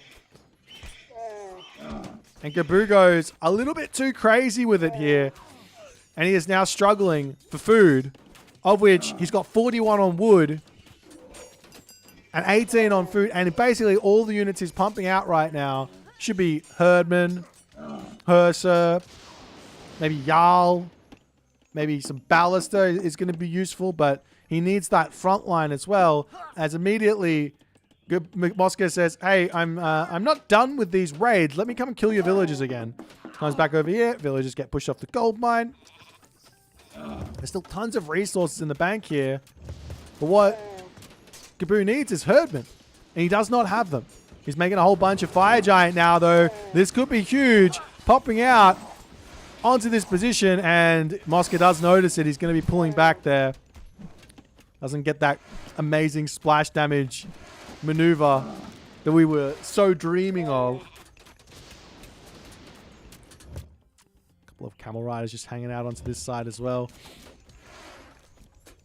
As Gabu has now got himself a bit of a Myth unit army. There is still the Son of Osiris, a catapult to roll through here. This is going to be scary. This is going to be very scary for Gabu to deal with, I think.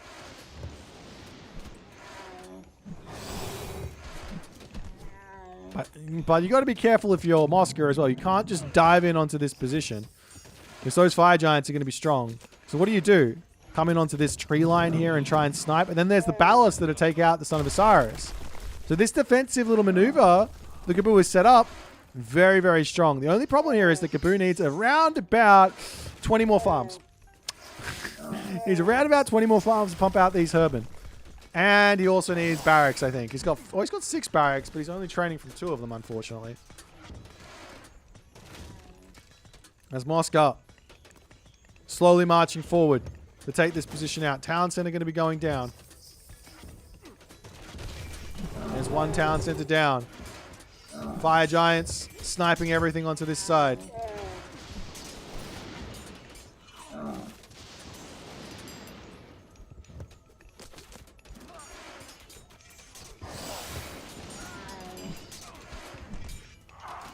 As the front line there does fall, these Herban, I keep telling you, these Herban are doing work. Even down population, down resources, they're doing work.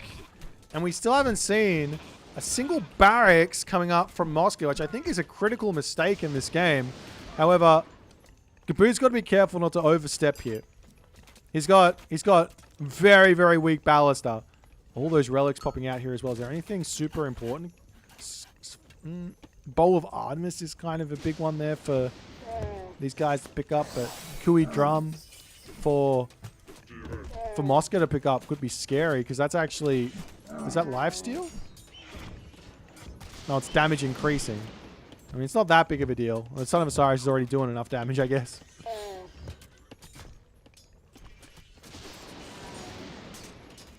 As Moscow controlling this Son of Osiris beautifully here.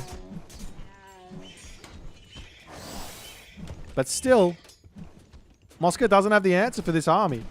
And it's not because Egyptian doesn't have an answer for this army, it's because he's refusing to build it. It looks like it doesn't matter at the moment because he's still got the Son of Osiris, but he does need to think about barracks here.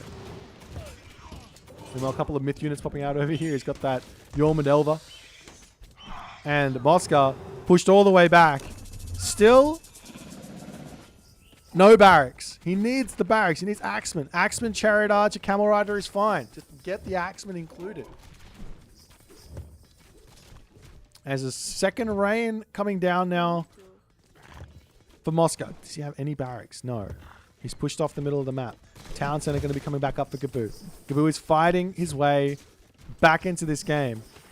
There's a trade route started as well for Moscow. His economy is absolutely gigantic, about to be fully upgraded. Gabu missing bronze upgrades. He's still got those to get before he even goes up to iron here. As the Son of Osiris will be able to deal with the Yormund Elva over here.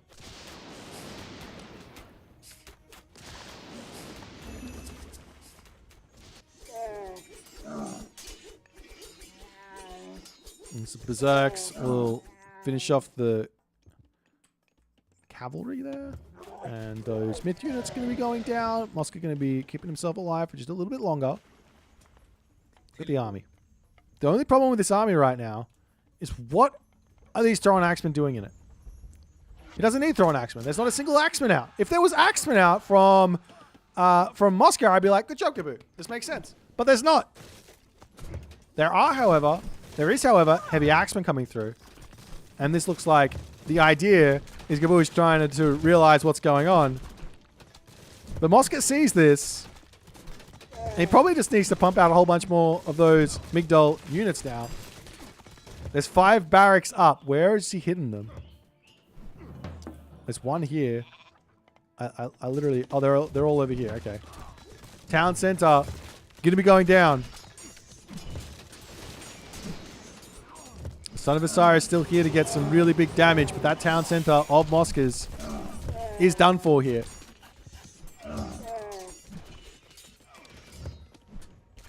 What else can Moscow do? I mean, he's got full pop now. Just needs that champion Axeman technology in. Can he beat this? Can he win this fight? I think he's going to be okay here. He just has to deal with the Fire Giant. He's got to be careful with the Axeman. Son of Osiris is enough to deal with all those Fire Giant there. But he's got to be so careful. Now Gabu can take this town center, but does Gabu have enough economy to make this all work? That's Moscow on the movement forward here. Son of Osiris zapping everything. It's the Fire Giants wandering through.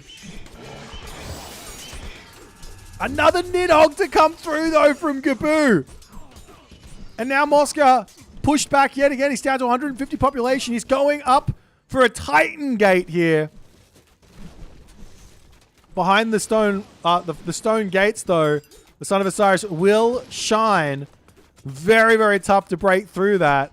But Kaboo knows he doesn't need to just yet. He might actually want to be going for his own Titan here, but he is short a little bit of favor.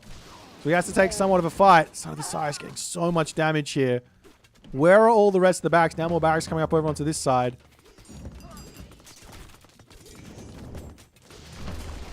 As Kaboo does manage to break down the wall, then he can stream through here, but the numbers for Kaboo, they aren't falling just yet. He's able to keep going. A Fafnir spawn, as if it wasn't bad enough for Mosca in this game.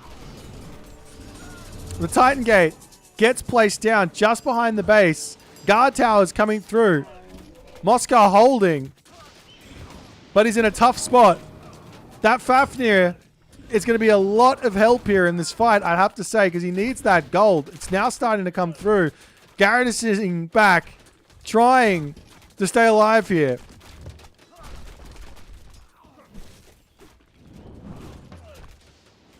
On the flip side, however,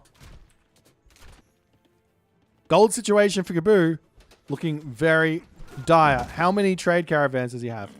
He's got 11. Trading at 70 gold a trip. So he can't realistically push here anymore. He's out of gold. I mean, there's a little bit of gold left. A tiny bit. 416. There's also 600 over here. There's about 1,000 gold left on the map. But Kaboo needs trade. And he needs it now. He's trying. He's got 3 markets up. Nidhogg trying to get it over to the bottom side to take Mosca out here. But Mosca, he doesn't die. He sits here. He defends. And he gets a Titan out. He's got a lot of villages on this. This is 2 minutes away. Kaboo, he's got 77 favor. But he doesn't have the resource at the moment to get himself a Titan. Trading. Can't sell wood. Can't sell food here at the moment. Mosca trying to push forward. Trying to get value. Still keeping that Son of Osiris alive. So good. Another option here for Mosca. He still has an Eclipse. If he gets out 3 mummies, 4 mummies, plus Eclipse, that could be a lot of value here to take these units out. Plus, it doesn't cost gold, which is an added bonus. So that being said, Mosca does have 46 trade caravans. As Mosca to push forward, has the siege works. Pascal charging forward. Another Fafnir! Are you kidding me? Mosca's got to be like, what? Just anything else? How is that fair? This guy is a 300 gold, 35 favor beast. Yes, it does give 300 gold back when it dies. There's just so much value from that low-key bonus. But nonetheless, more towers coming up here for Mosca. And look at this. Mosca trying to do Mosca things. But Nidhogg saying, sorry, sir, I am here to defend my river. He's actually controlling this, trying to take out those villages, not able to do so. Pulls back away from that position. And at this point, 33 on gold. 33 ox caravans are in. Almost enough for Kaboo. Probably needs to go up to 60 here because he's on the extra town centers. And he can cut down on villages as well, right? He doesn't need as many on wood anymore or on food. But nonetheless, Mosca is in. He's ready to take these fights. His Titan is about to pop here as it spawns in to start moving forward. Mosca can now start utilizing the powerful buildings at Sobek's disposal with that sun-dried mud brick. Can start pumping those out, utilizing the Titan, utilizing the Migdols. He does have himself that advanced fortified defenses, whatever it's called.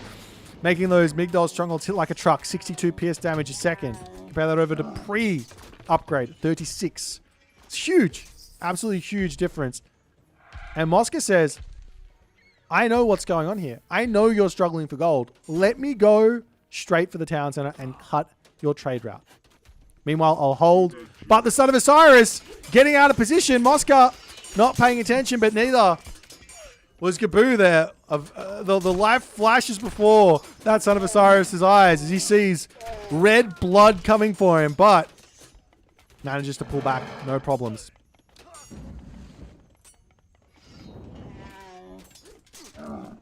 Meanwhile, armory upgrades. Still not in for Gaboo. Still missing the iron upgrades.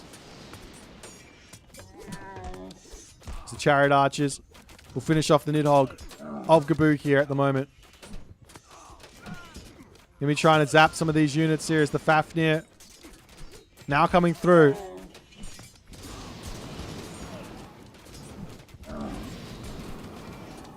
Troll popping in. There's 300 gold in the back pocket for Mosca, but he doesn't need gold at the moment. And Mosca having to pull back. His Titan will kill off the town center. There are a whole bunch of heroes after him now, though, so Mosca's going to have to keep that Titan alive. Pulling it back in to defend this position wouldn't be a bad idea at this point. He's killed the town center off. That could be good. All these villagers can just get converted into berserks now and potentially just grab the town center. But now it's a 210 to 235 population differential. Yes, there's 10 population here, but there's a hefty amount of population chasing it around. 3, 6, 9, 12, 15, 18 population versus 10. And the town center and farms will be going down here. Meanwhile, Mosca finally managing to get through over here. And again, he wants the Migdol. He wants to start getting onto this gold mine. And if he does, Gaboo has not defended that. That's where you lose games in the late game, is on that trade route. Compared over to this position, look at this. Migdol, Migdol, Migdol. All defended. A dock. He sees everything over here. Like one person's vision versus the other players. That's the big difference here.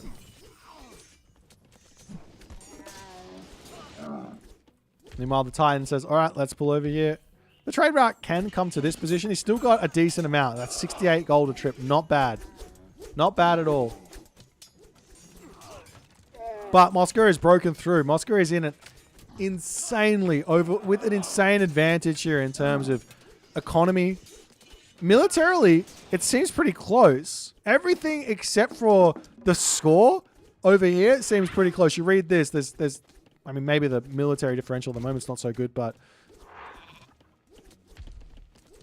Mosca almost losing the Titan. We are seeing a couple of units now coming over to support, but the Migdol Stronghold coming up behind this. That's scary. Sun-Dried Mudbrick, 5,200 HP of Migdol. Meanwhile, onto the left side as well, Mosca is now turning up. He's already got 2 Migdols up. He's got a Siege Works, another Migdol Stronghold to come up as well. Town Center for Gaboo falling. And Gaboo's chances in this game are slowly dissipating, as Mosca looks like he may be running away with this game, taking a victory. As what else can Gaboo do? His trade route is going to go down. His town centers are falling. The Titan almost down here. There is a play for Gaboo. 1, he's going to have another Nidhogg soon. But 2, he could go for a Titan himself and try and break out. But at the moment, Mosca's going to be up to 3 town centers. He's taking this town center down as well. He can make some siege catapults here as well to take out this town center. The Titan, however, is going to be ending its reign of terror. Which is a big win for Gaboo, but what else can he do after that? He's got to market here, these trade caravans. Ox caravans. 61 gold for this trip, but that's all he's got. And now we see a Flaming Weapons to come down with 110 population. And I think this is a bit of a desperate attempt as Mosca does manage to convert the game. An absolute nail-biter. Mosca refusing to build the Axeman that he so desperately needed for so long allows Gaboo so much more leeway in this game than he should have had. But a well-played game here from Mosca nonetheless. Takes the dub with the Ra. But well played to Gaboo as well. Almost managing to crack the beast that is Mosca. Nonetheless, if you guys enjoyed this one, make sure you hit the follow button on the Twitch. If you're on YouTube at the moment, make sure you hit the subscribe button. And I'll see you guys in the next game. Yeah, the side builds is so key. I mean, like just getting in and getting like some towers up or something, like putting walls along that beach there, like just to prevent Moscow from getting in there. Like all of those things are so important, but you don't consider it until it's too late. You have to like preemptively do it. Do you know what I mean? You have to be there way before the problem. You have to foresee the problems happening. HR stands for human resources.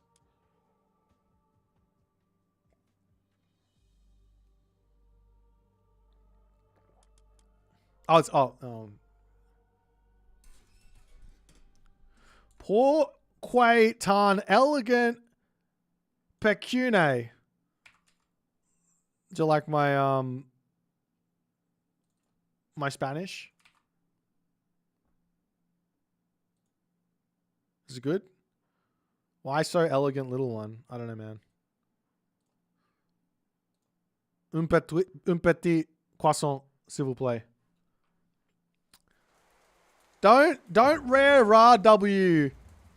We started that game off, and I will finish that game with the only reason Ra's wins are rare is because Ra players are bad. Hello, have you ever had the bug where you can't pan with the mouse? My left, right, up, down pan keys with my mouse, but my mouse is locked around corners. I've got no idea. We also saw an Uranus win here today. Just saying, it was Uranus versus Fushi. Fushi is my S tier god. Just saying, we saw that. Thank you, Hells, for that one as well. Thanks for proving the point. Appreciate that.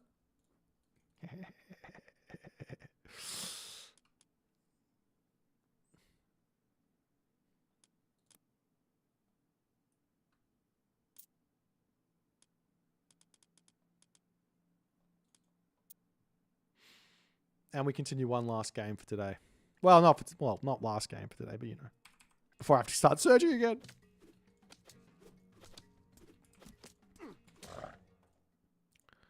Ladies and gentlemen, boys and girls, Age of Mythology retold fanatics gather on this auspicious of occasions to see the man, the myth, the legend in action. He is the Kronos main with the blue eyes. It is Neymar, MD.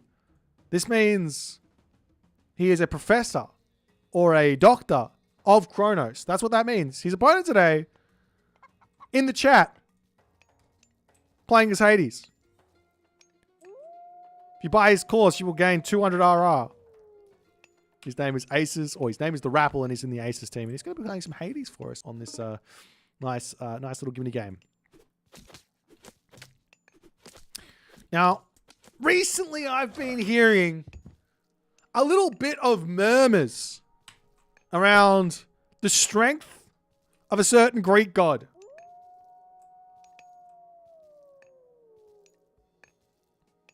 People are telling me that Hades is no good anymore.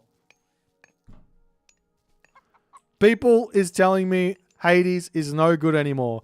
Rapple is here to prove him wrong. He's got Greek blood in his veins. How could he lose with Greek blood in his veins? At the moment, he says, you know what? I'm playing against Kronos. Why would I cheese out, greed out Volts of Erebus when I can just advance quickly and just put it to bed? Nice and simply. I can get my upgrade later. It's not a rush. Sure, the earlier I get it, the more value I get out of it. But why are we always in a rush in this day and age? Just take your time. Enjoy. Make sure you don't die. That's number one. Number two. Number three, most important part about Age of Mythology, RTS games in general. If you don't die, if you don't resign, you can still win a game. If you resign, that's the only point in which you've actually lost the game. See? There you go. That's some, that's a thing. Deconstruction coming onto the temple, however, as Rapple decides to pull off the temple, to rebuild the temple, such that he can get access to whatever he needs next. Meanwhile, into the main base here, Neymar is going up through Prometheus. He is a little bit later than the Rapple. Now, let me also edify you even further. If you rush out a second town center without Vaults of Erebus, you are behind a Vault of Erebus build. But you're not that far behind. You aren't that far behind. It's literally somewhere in the vicinity of 100 to 200 resources. It's not, exactly, it's not that much. It's very, very close. It's very, very close. So, I love it. Except you don't want to put 2 villagers on the temple. You only want to put 1 villager on the temple. And that way you can, yeah, anyways. Continuing along, we'll see what Neymar's plan is. It's looking like he's going for a town center. He's not going for a great town center. There is no hunt close to it, which is dangerous. Now, there's not really a problem with him going for this town center. He's got Prometheus, so he's got Valor, which means he can just heroize his citizens and then put the town center up. So, and plus it's really far from the base here. So there is that. But nonetheless, Promethean's coming up to the top here to defend, and he's going to be getting himself the lesser of the 2 town centers. Now, why do I bring this up? Why do I say this isn't ideal for Neymar, this town center? The reason is you don't really have much ability to harass a Hades player who has this town center with Sentinels as Kronos early on. However, the Hades player does have a lot of room to harass you. So that means you have to build units to defend yourself, but you can't use those to go and harass your opponent. So the ideal situation for Kronos, as the second mana is now up and he's going to be going for the town center, the ideal situation for Kronos is to make sure that you have a nice town center that you can be eating hunt underneath, if possible. That way, you don't have to worry about all of these things as the Minotaur comes through, headbutts the citizen to safety. How dare he? We do actually see Staff of Dionysus in as well for Neymar, so his villagers will simply just go back to full HP, which is very, very nice. And the citizen going to turn around here, gets headbutted again. Got to be careful there. The citizen going to get heroized, however, and gets that region. Jesus. This is a really, really nice relic for Prometheus defensive gameplay. Town center is now up. And Rappel also says, I'm going to take the less than ideal town center. I am shook on this. This doesn't make any sense to me. Does he see this? He doesn't see the town center here, but he has to know that it's there. Meanwhile, Neymar does see this, but he doesn't see the ball. So I get it. I get it, considering I have omniscience, so I'm omnipotent. I'm omniscient. I know everything. I know all. Nonetheless, Promethean does go down. Economic Guild to come through as well, and this is the part of this matchup that you've got to really, really know, and that's that Kronos economy, Atlantean economy, gets the advantage by getting economic upgrades. So you want to grab them as fast as you possibly can while not idling anything. So the same thing here is, it's not necessarily true for the Hades, but Hades also wants to do this. But the thing is, really when the economy comes online is when you get to the heroic age and you get Bowsaw and Shaftmine. If you can get both of those technologies in nice and quick without taking too much damage, too much heat from your opponent, you will end up finding yourself with a really, really big advantage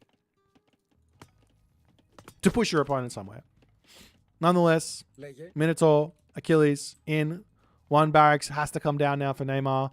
As Rappel says, I'll tell you why I went for that town center on the back here. It's because I wanted both of the town centers, you dummy.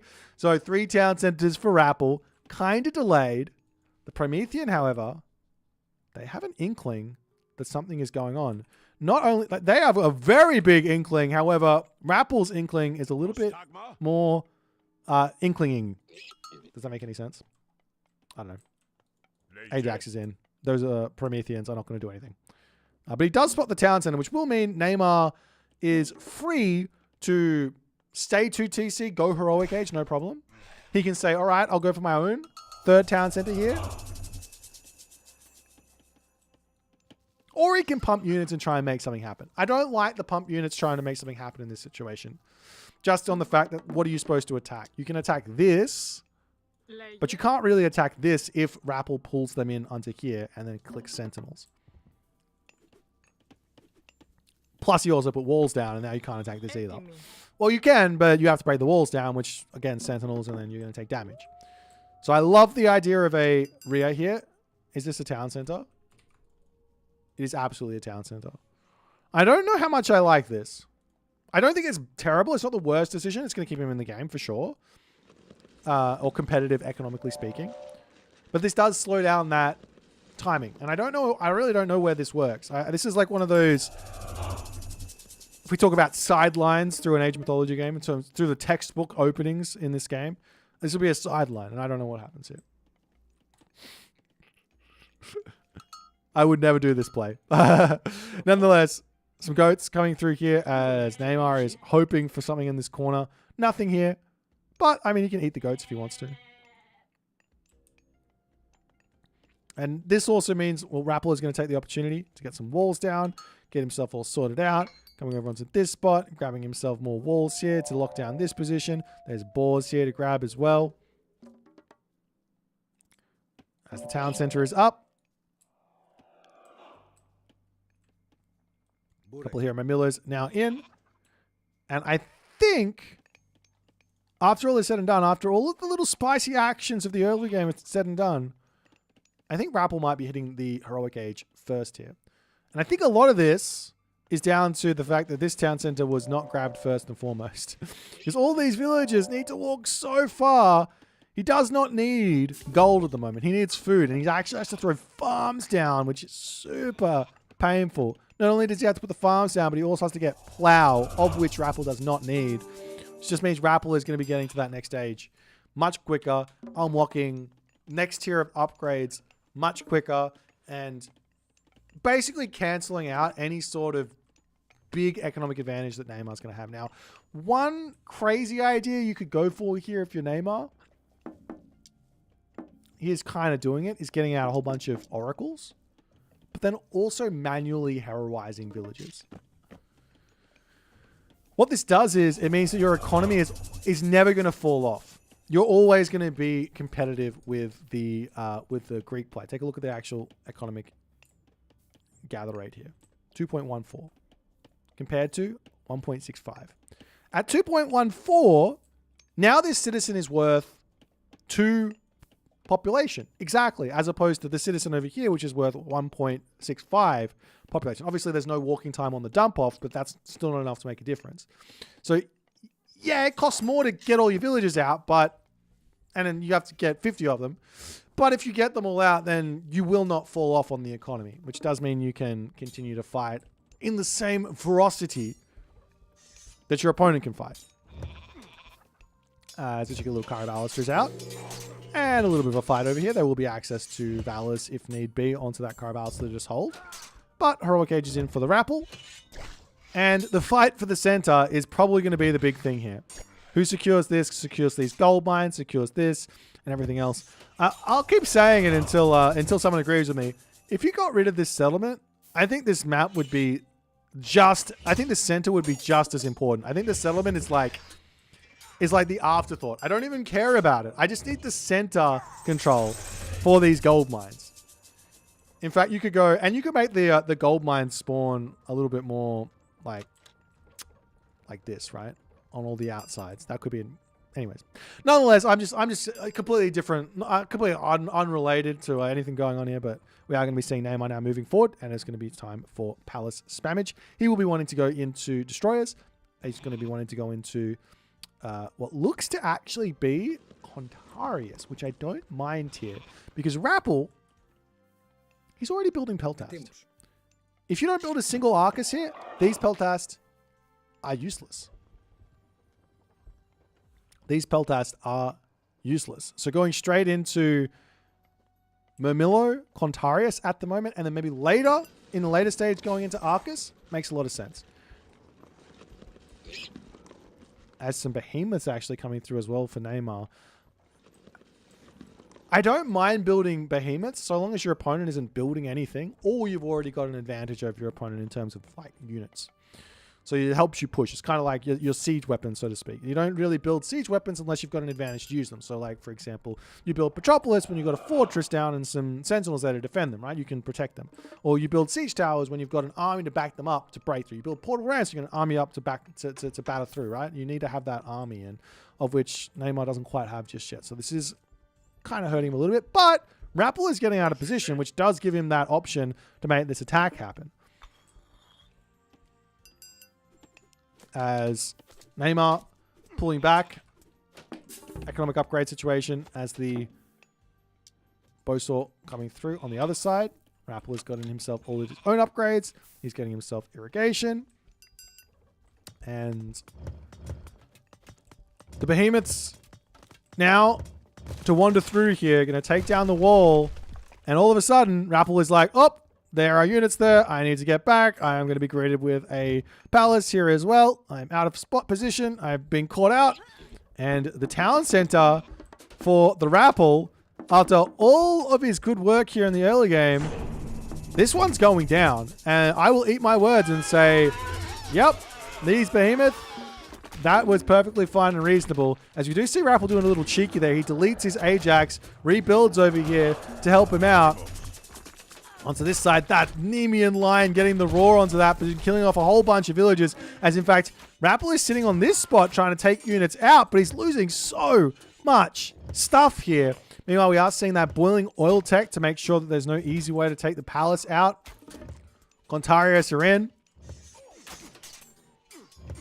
And this is pain for the Rappel as these three behemoths are going to wander in here.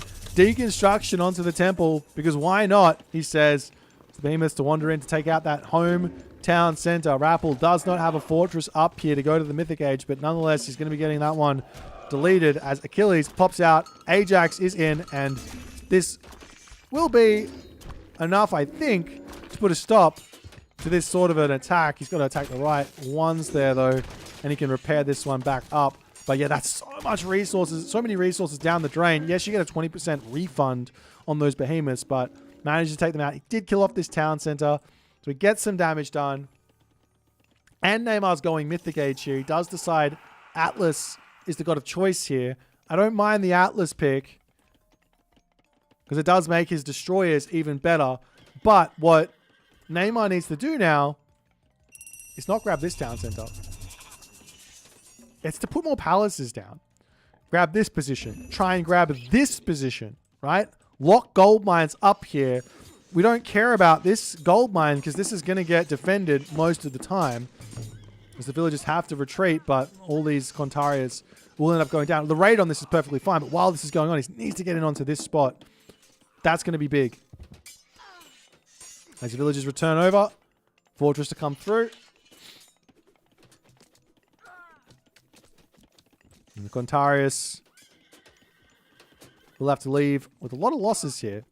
But nonetheless, 100 villagers. And I guess here's the other thing is, like, if you go for this town center in the center, the problem is, unless you've got that full pop of Hero Citizen, you can't really afford the population, like the fortified town centers plus the population. So better is just spamming palaces and starting a trade route and then grabbing the town center. Because that way you can sort of afford everything. Nonetheless, Hephaestus on the way now for the Rappel, as he is going to have to put up a very, very strong defense in this game.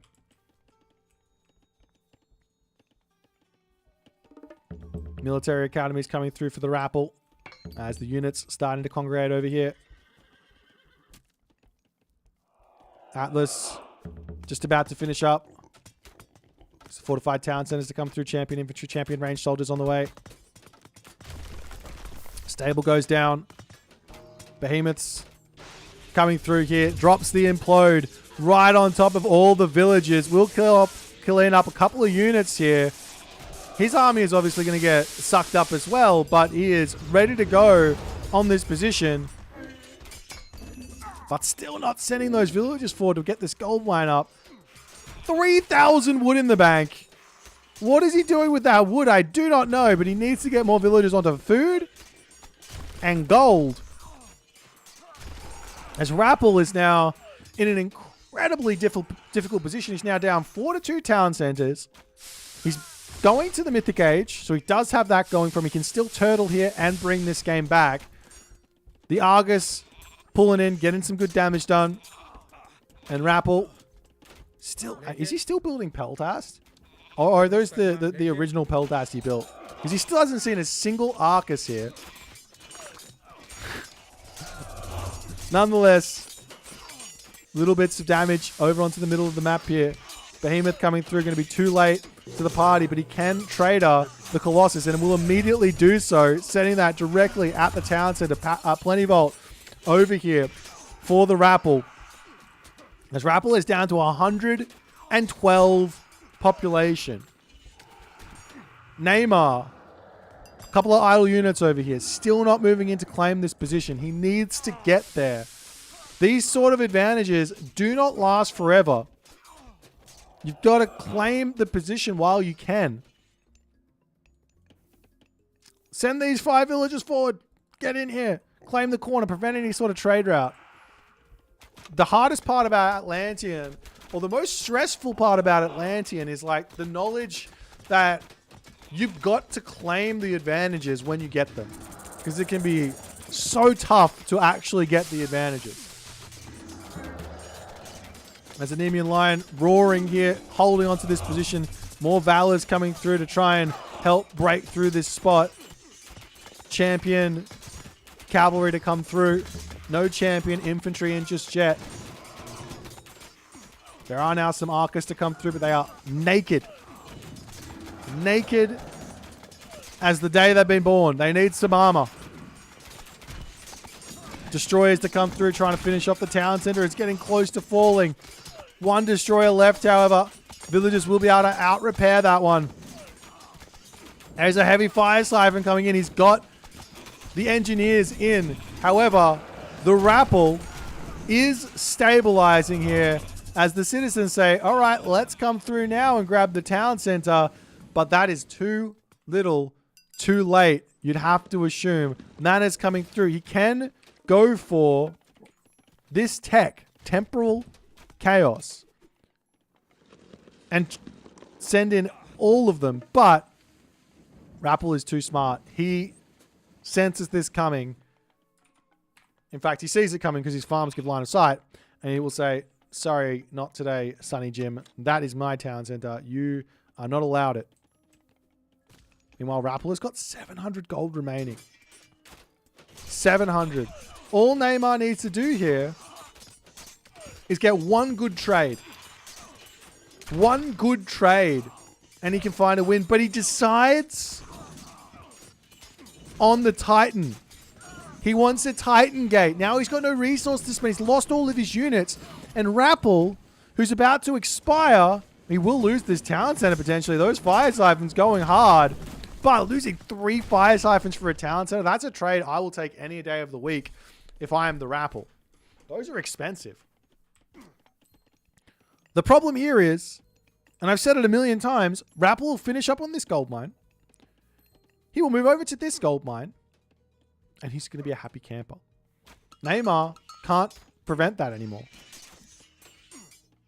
Because he's spending all these resources on Secrets of the Titans. Iron armor is not something that's coming for him. He has to sit back and just sit here and wait, losing a mana as well. Hasn't got fortified town centers in just yet. Dimriser! What's happening, my dude? Thank you for the prime! Legend.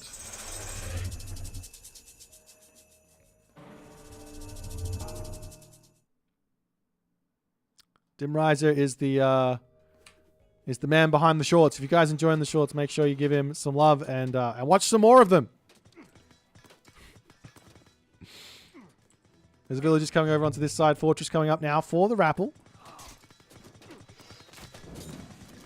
Titan Gate also pre-queued for the Rappel. He knows if he can just get one out, he's going to be okay. Fighting underneath this palace as well. No advanced fortifications. Does mean it's not going to be that... I mean, it is useful, don't get me wrong, but it's not a crazy amount of damage. Once you get advanced fortifications, it becomes a crazy amount of damage, and it's going to be very tough to break through without siege.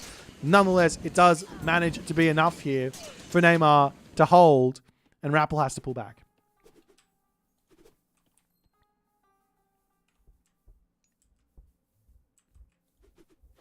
It's now the Heliopolis rolling in for the Rappel.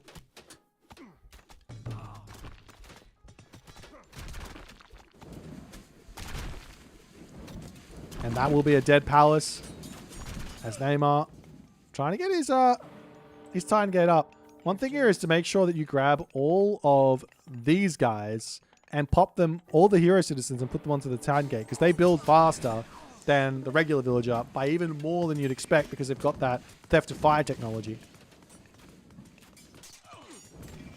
And now the Rappel, seemingly stabilized, has his third town center, is not building a Titan Gate at the moment, but he's going there. He's also grabbing himself this Divine Blood tech, which will make him be able to build that Titan Gate even faster. And Neymar has just lost his grip on this game.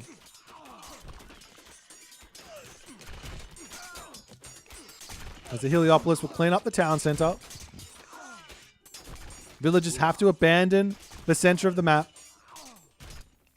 There is one more gold mine over onto this side, but Rappel here, he can just charge over there, drop a fortress down in the center, run over onto this side, and life's going to be very tough. Even with a Titan, life is going to be really tough now for Neymar. He's got nothing left.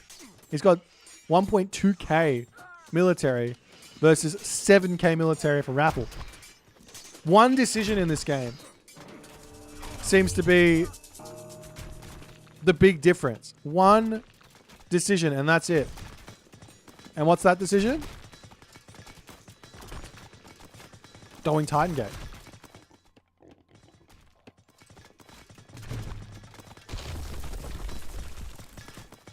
Because it's not just the upfront cost either. It's also the cost of all the citizens not gathering while you get your Titan out. And Neymar, he gets the Titan out and he says, all right, GG.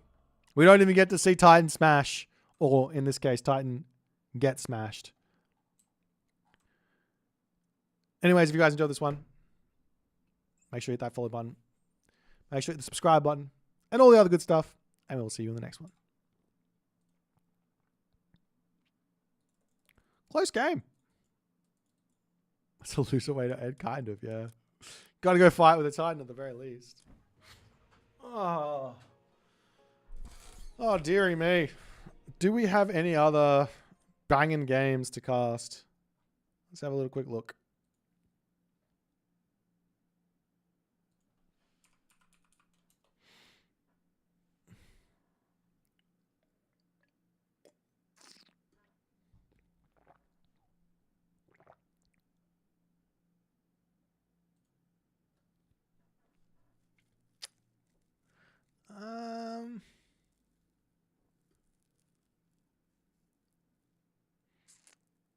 Any other banging games to cast?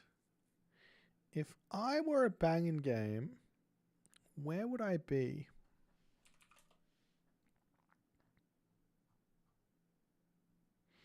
I watched that one.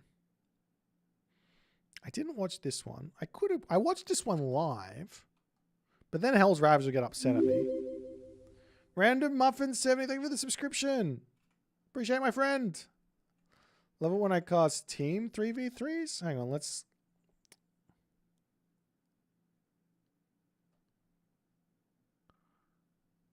Hang on, let me just see.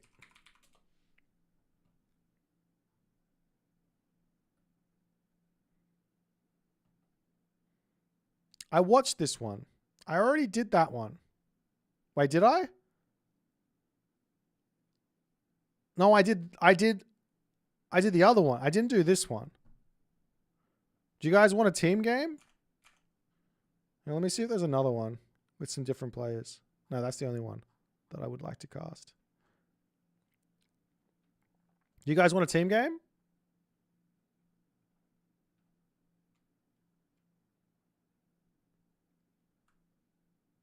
Is the Japanese DLC included in the premium version? Yes. Okay, you want a team game, all right. I will get you guys a team game. If you guys want a team game, I'll give you a team game. It's fine.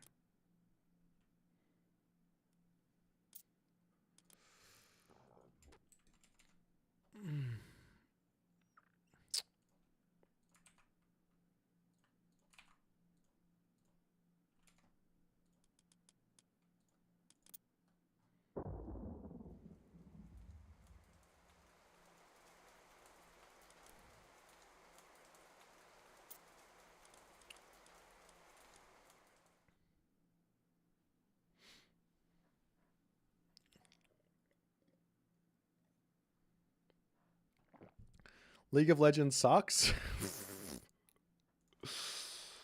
I'm not gonna lie. Can I tell you? I may or may not have installed League the other day. However, it's not what you think. I played one game and then I uninstalled.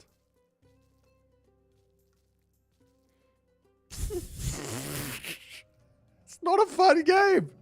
It's just not a fun game. I don't know. I know this is just me. I am the one who's saying this. It's not a fun game for me at all.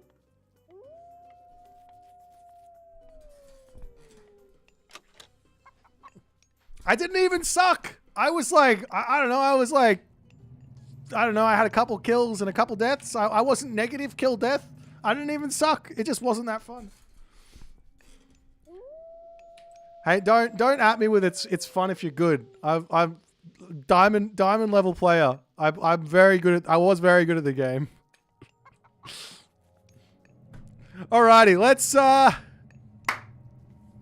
let's watch ourselves a team game. In the left side of the map, the team with the blue, yellow, and teal colors. Try and follow along. We got Farron playing as Poseidon. We got Vega playing as Odin.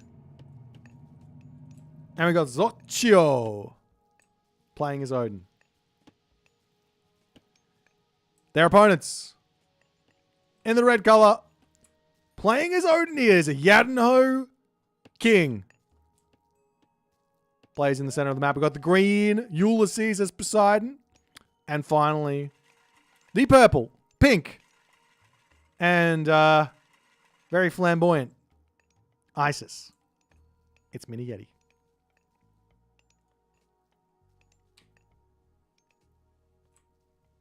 Let's take a little look-see at what's actually going to happen here. So, Farron, Vega, and Zocchio.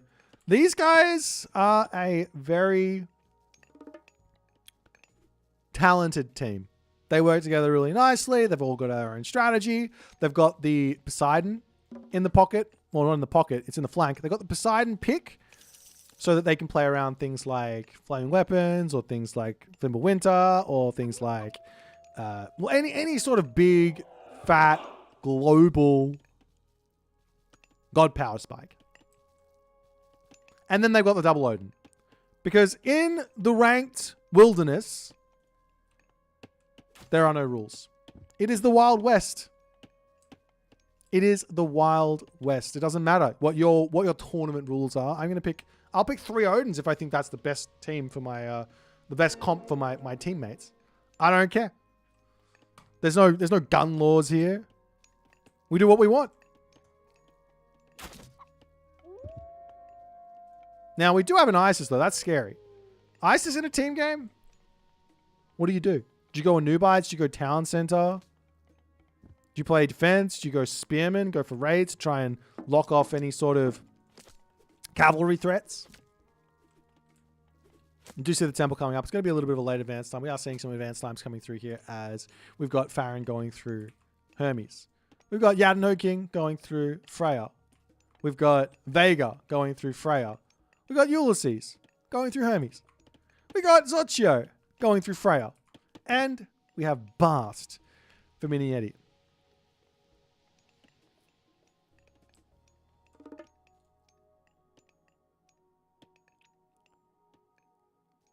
Just to recap. Freya, Hermes, Hermes. These guys are basically playing the same gods. So yeah, team games. If you want to be able to beat the cavalry, you got to come at this sort of a team game situation with counter cavalry ideas. What does that mean? Well, it means you got to make things like Orano's Catapultes, right? You've got weightless mace. You've got sorry, let me try that again. You got Empyrean Speed, weightless mace, hero catapultes with the cheap hero upgrade. Cavalry are not going to be very happy against those. Or you go into, say, some Chi Yao halberdiers. All of a sudden, yeah, they're only 5.0 speed, but those cavalry get picked off very quickly if they get caught out. Meanwhile, Vega coming through. And I guess the other option is you just play a really turtley game. As we are seeing Mini Yeti going for the town center. He does have 2 Aurochs on the back, so it's not the worst thing in the world. And he does have the Sphinx idea as well behind this, as Ulysses, under pressure, going to be losing 1 villager. Almost losing a second one as the Sphinx comes through. Trying to slap down on that centaur there. We're not going to be able to snipe it down at 5.8 speed, as it will get out of there. So first blood drawn as the Valkyrie, kind of like a Sphinx, except better at dealing with centaurs. Neymar asking me what I think about the game. And you could have won the game. I said it all in the game. You have to watch the game again. Go watch the VOD. Actually, watch it on YouTube though. Don't watch it on Twitch. I mean, you can watch it on Twitch if you want. I'm gonna get in trouble. I'm gonna get in trouble if I say that. Don't say those type of things. Anyways, Hippias coming through here, slapping away. Couple more Hippias coming through for Farron.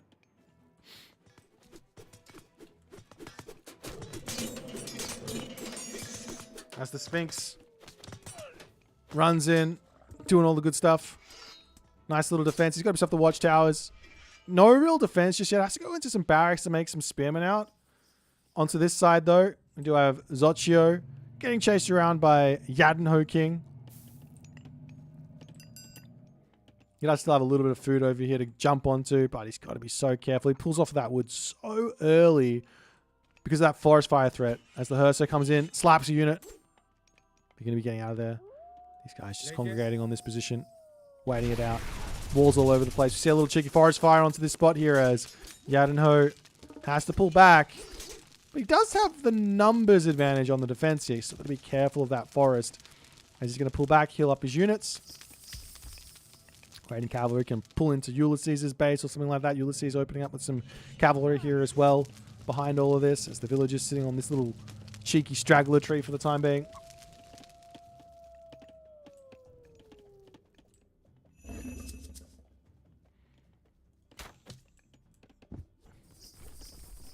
And the raids, they're off. They're off to the races with these raids. One like other idea I think would be to go for like Poseidon and then go straight for Prodromus. Like just go for a fast heroic. Curse Prodromus. Super fast. And then you can chase down your opponent's raids and things like that. Anyways. Yadenho in the full defense. Mini Yeti up here. Does have a handful of spearmen out to defend. It's really not that many. Priests, however, are out to deal with this centaur. And Farron now going to be moving back to drop the town center as this game looks like it's moving into the next natural part. We see a little cheeky town center grab from Vega, but he is stealing away Zocchio's town center here. As you can kind of see the way that this is working for these guys. Idea seems to be that Zocchio, Farron, and Vega are playing a more reactive style. If your opponent goes 2 TC, we'll go a little bit later. We're going to go... meanwhile, Zocchio runs through here. He's taking a lot of damage with his Yadenho cavalry. Yadenho's also got Thundering Hooves in. As the Hippias for Farron spot a couple of villagers here. It's going to be 1 dead. Going to pull back. There is Crenellation's in, so he's taking a hefty amount of damage over there as a ceasefire gets dropped. As Ulysses doesn't want to lose any villages. There's only 3 up here. It's a bit of a light ceasefire usage.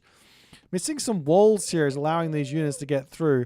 Oftentimes in team games, players try and just wall their opponents or wall the entirety of the base. But sometimes walls between you and your ally are not a terrible idea either.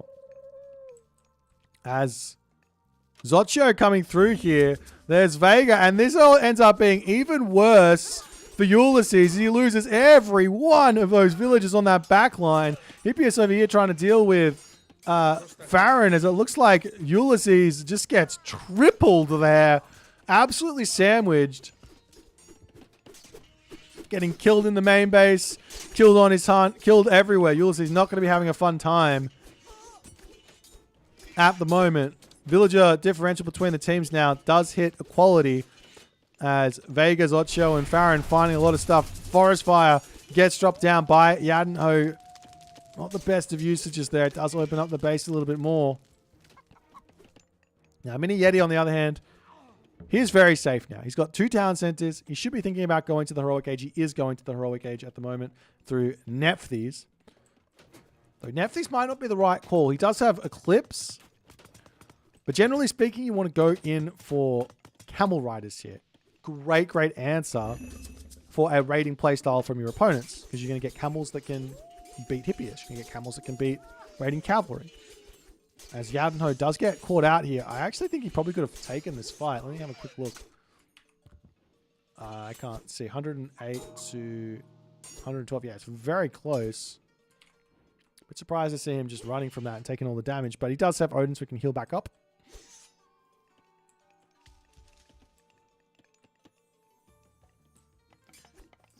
Meanwhile, Vega coming through here. Ulysses. Atalanta getting targeted down. Have a cheeky little Scorpion Man through here as well to give some assistance. I'm sure we'll see a Migdol Stronghold. And potentially even straight to the Mythic Age here wouldn't make no sense. This gold mine, though, going to be running out just as the Prosperity gets clicked. Not ideal. Bit of a rookie mistake from Mini Yeti there. As Hippias for Zocchio coming through, do you see a Forest Fire getting dropped down over here as Ulysses not paying attention. Got to be on your game at every single moment in a game of Age Mythology, especially in the team games. As Dionysus coming through. Ancestors Eclipse onto the economy here of Vega. Needs to get some damage done. There is a ceasefire available, but you use ceasefire and then what? Ancestors is still going to be hitting for another little bit of time after this. So you spread out, find villages on multiple different spots, and you just try and get everything idled. As these ones are just going to hang out here for the time being. Migdol Stronghold onto the front. Going to be coming up very slowly during this ceasefire. 290 seconds as the rest of the villagers to join in. Villagers will pull back. Minions over here can come onto this side. But nice defense here from Vega. Not the best from Mini Yeti. You can definitely get around and get some damage everywhere.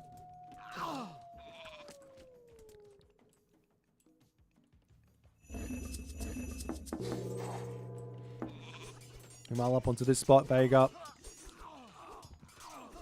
Losing a whole bunch of units as Mini Yeti is going to start getting very, very big very, very quickly here. I guess that's the other reason why maybe going for the Nephthys didn't make a whole lot of sense.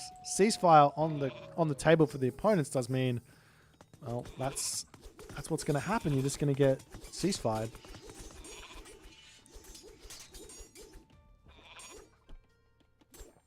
So raiding cavalry chasing down here. There are a couple of Herban in. Got to be scared of those. Don't really want to be engaging that if you can help it. It's currently 2 TCs for Vega. 2 TCs for Zocchio. 2 TCs for Farron. Is that 3? No, 2 TCs. And it's 2 TCs for everyone. So everyone's kind of keeping together. There's a slight overall villager lead for Mini Yeti, Yadenho, and Ulysses. But Ulysses in this game, he's hurting. He is hurting a lot. He needs some sort of a boost here in this game. As Dionysus comes through for Ulysses, he can actually make some prodromi, which he is going for.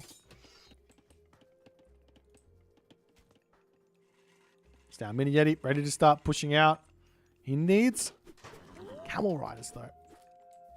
We are seeing a little bit of a transition here away from Hippias into Hoplites. Has the Hippias to pull back.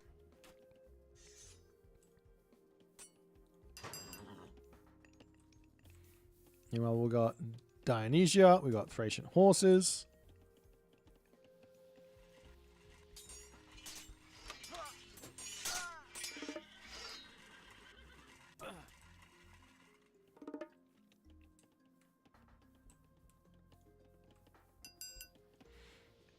Two Valkyrie onto this back line of villages is brutal. Is there any heroes? Atalanta gets called, but we're starting to get trained, but it's going to be so many dead villages just from that tiny little raid there. Ulysses is really getting the brunt of it. And I think this is also that if there was a wall here, like you cut off your opponent breaking through from one side. I think this is just such a valuable thing to maybe do in these sorts of raid-heavy team games. Nonetheless, Camel Rider, Spearman in for Mini Yeti. Anyone going Mythic Age? There is a Mythic Age coming through for Mini Yeti here. So he's going to be able to call the nukes from the heavens. That's the Valkyrie over here still causing problems. Atalanta on the case, but she is not fast enough here. 6.6 speed is so much. So you do see Ulysses spotting Farron, getting a third town. So it gets a couple of villager picks there, but has to pull away from those hoplites. Meteor could get dropped onto this position. We'll hit those Hippias and everything else. And the town center as well. As he hits the villages, Farron's going to be garrisoning away. Mythic Age is now in. Frost getting dropped down somewhere on the map. I don't know where. It's the army to take this fight for the time being. We are seeing a fortress getting dropped down. The Frost is over here from Ulysses. He did break through. Didn't want to allow that to go the wrong way. And Meteor now called down. Give me hitting the town center, hitting the army, hitting the villages. And continuing to give Mini Yeti somewhat of an advantage over here. Town center gets broken. Militia are also almost down. Only thing left here is that three-headed Hydra, which is also going to fall. Meanwhile, up onto this side, we do see Vega pushing forward with Zocchio here. As that Frost has just bought so much time on this top position. Ulysses will be able to now break through, but he hasn't been able to help defend at all. Town Center going over to Vega. Bronze gets dropped down onto what? I got literally zero idea onto what. He must have used it over here with just a handful of units. Not ideal. Bronze does not work on allies there. Maybe Ulysses forgot that one. I doubt it. He plays so many team games. But bronze doesn't work on allies. Probably would have been better off using on these guys as he's still just charging around here, trying to stay away from Farron Hippias. It's now Mini Yeti to grab this town center. Going to continue to push forward. Will there be any Athenian League today? I didn't look, actually. Let me see.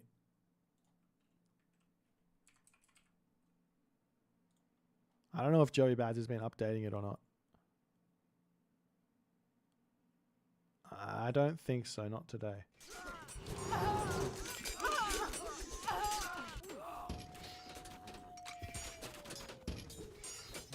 Meanwhile, the Camel Riders to come through. Getting pushed back.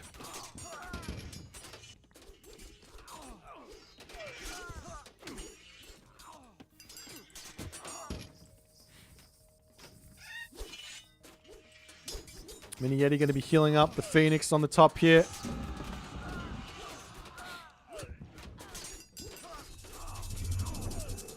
And a cheeky little Frost gets dropped down as Yadenho and Ulysses yet again getting frosted up. These Frosts have been brutal. Yadenho going to drop his own Frost, but only hits half the army. Vega getting a little bit of damage down. Now we see the Fimbulwinter. Is there a ceasefire? Yes, there is. That's the whole reason for this Poseidon in this sort of a team game format. Is these Fimbulwinters hurt. So get 75 favor. get 100 favor, make sure you're able to defend against it. And the same thing is going to be true over here for Vega, for Farron here as well. He's got 65 favor. He's building up. He needs a little bit more to get this next ceasefire in. But that's what they need.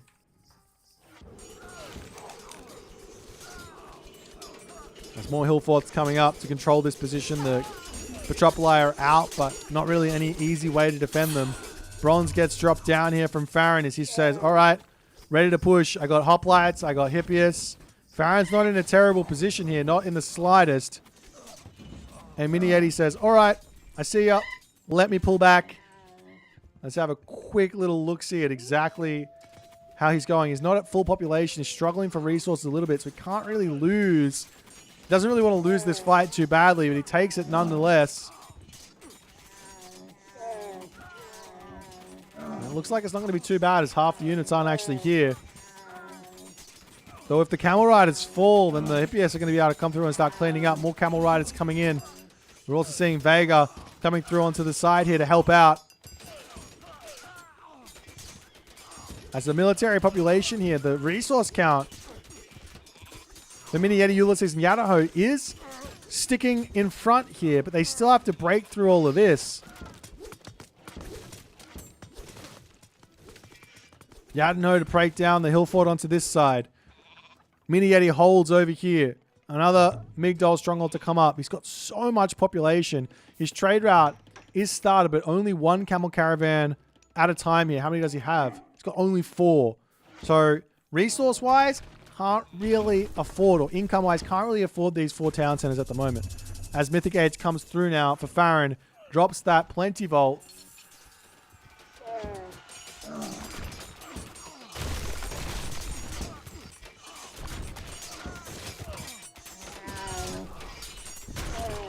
As the Chariot Archers doing what they can. Colossus sniping down the catapults as well. And a little bit of tribute shenanigans coming through as now Yadinho can take his town center. Ulysses, Yadinho, and Mini Yeti are managing to push back for the time being here. Farron, however, getting some assistance from Vega to break this town center. As Mini Yeti does manage to kill the Colossus, but doesn't manage to keep the town center alive. He's got these 2 Migdols. And he does actually have himself super Migdols here. So fighting underneath this is not going to be easy. Those catapults are going to be so necessary. The town center are going to go back up straight away. Though Farron can target that down and at the very least get a little bit of damage done. Everyone's at this spot. This is all cleaned up. And it is looking like Ulysses, Yadno, and Mini Yeti are pulling in front right now. Ulysses can now start breaking up to the top side and seeing what can happen here. Town center for Mini Yeti. Will it go down? The elephant is so strong. Does manage to keep that one going. The town center is going to continue to go up. Over onto this side. Zocchio getting his hill forts set up. Yadinho trying to fight here against Vega, but Vega's got a whole bunch of Herbmen there. The Valkyrie are carrying him through. Look at the Petropoli for Ulysses, though. He's got 8 on this spot. He's got to be so careful there. He's going for raids. Prodromi are chasing those Hippii, and a ceasefire is called, which will now allow a certain ceasefire to come through. Not a ceasefire, but a does he not have it? Well, he's already used his Fimbulwinter. Has he? No, he's not in the Mythic Age. So no Mythic Age for Yadinho. However, there was another Mythic Age coming, and there it is. And that's going to be another Fimbulwinter. Much needed damage to come through. Do we see the ceasefire in? No favor. There is no way to deny this one. As Fimbulwinter gets called from Vega as a little bit of an economic drain, of which I'm sure Mini Yeti is really in need of resources here, of income. If this fight comes through, that's so many Prodromus. And the only answer to this cavalry is Spearman. As Mini Yeti pulls back, is he getting Cav out? Sorry, is he getting Spearman out? Answer is no. Now, I guess you can kind of counter Prodromus with Migdol's Stronghold. Kinda. But you need Spearman realistically. This is where things can go very, very wrong for Mini Yeti. He is getting a raid over here with the Chariot Archers. But he needs Spearman, and he needs them yesterday. Champion Spearman at that. Or he needs to get Ulysses or Yadno to come up with some Herdman or some Prodromus or some Hoplites, just anything to face tank, because those Prodromus are just fully upgraded menaces right now. Hermes, Dionysus, full iron. Town Center going down. Mini Yeti not managing this position very well here. Town Center has fallen. And Yadno pushing forward here. Meanwhile, up onto this spot, Mini Yeti still streaming in cavalry units against mass Prodromus. We do see a little bit of help coming through here from Ulysses. You can see the game still in favor of Mini Yeti, Ulysses, and Yadno. Yadno pushing through to the center. But Farron is starting to take the lead over Mini Yeti.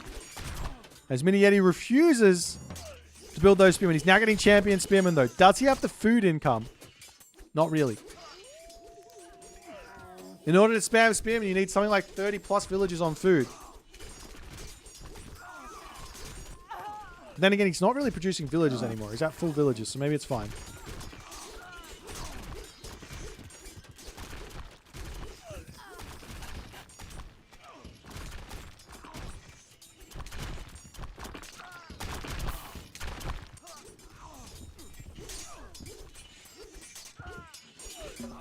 There's now Mini Yeti trying to grab the town center in front of Ulysses' base.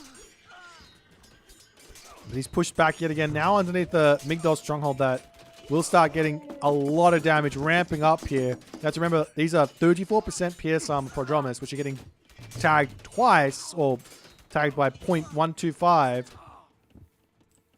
1.25 X damage. So these things are hurting. 82 damage per second, plus that bonus. It's a lot.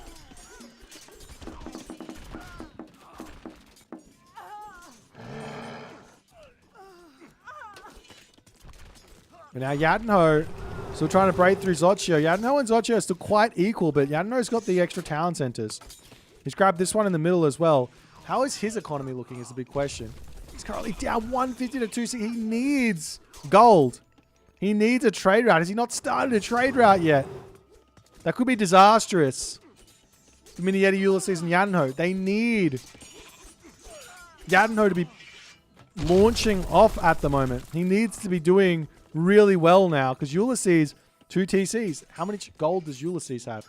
None as well. The trade route situation is not looking great for anyone but Mini Yeti on this team.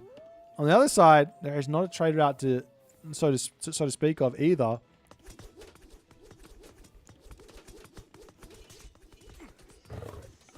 How is Isis as a god now? Really, really strong.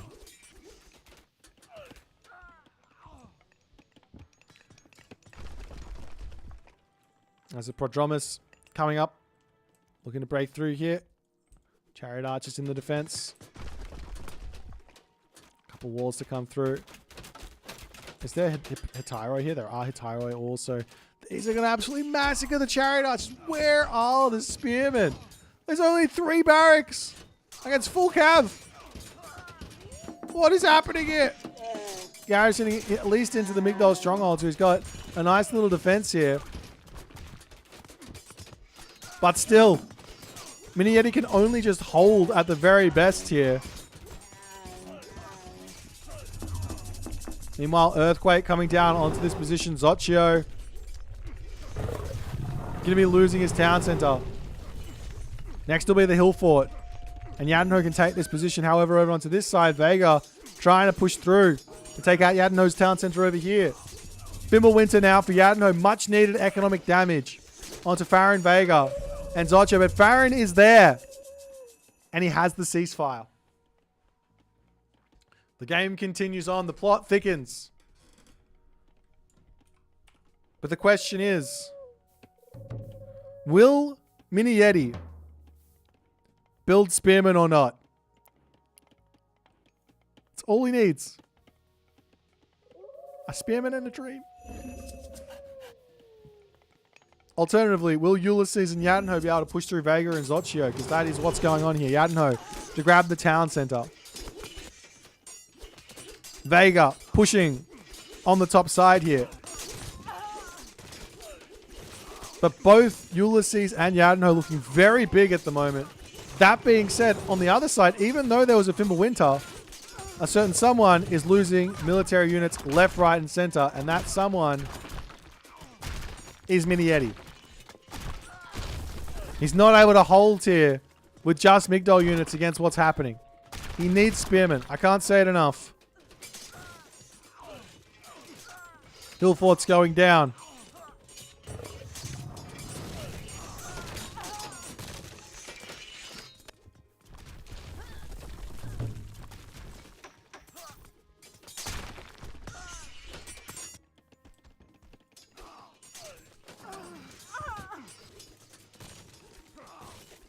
And at this point, I don't know what... I know exactly what Mini Yeti should do.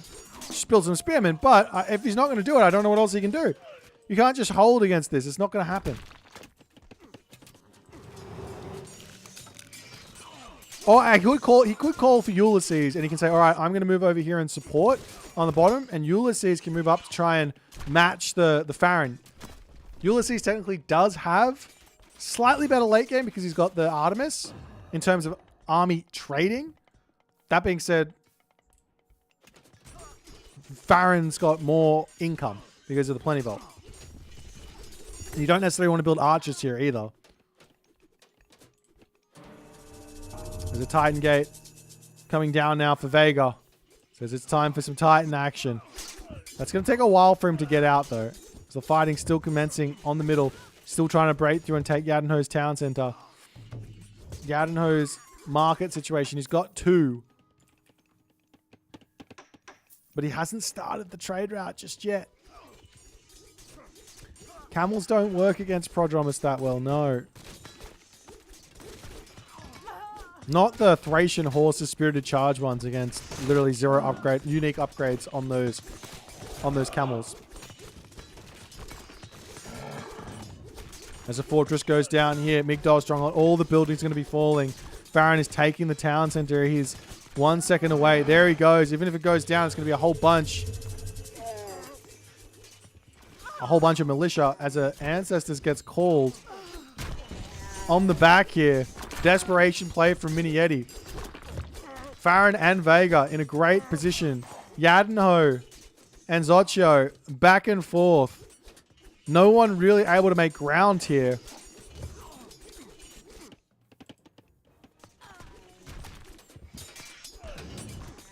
But Farron and Vega look to be doing big work. Yadenho's Hillfort's falling. The town center falls. Vega's taking that for himself now. The position of Mini Yeti, Ulysses, and Yadenho is crumbling in the middle. Ballaster in. A bronze gets dropped. But, I mean, is that going to do anything? There's still a gigantic population advantage on Farron, Vega, and Zocchio's side. Buildings falling. Great Hall goes down.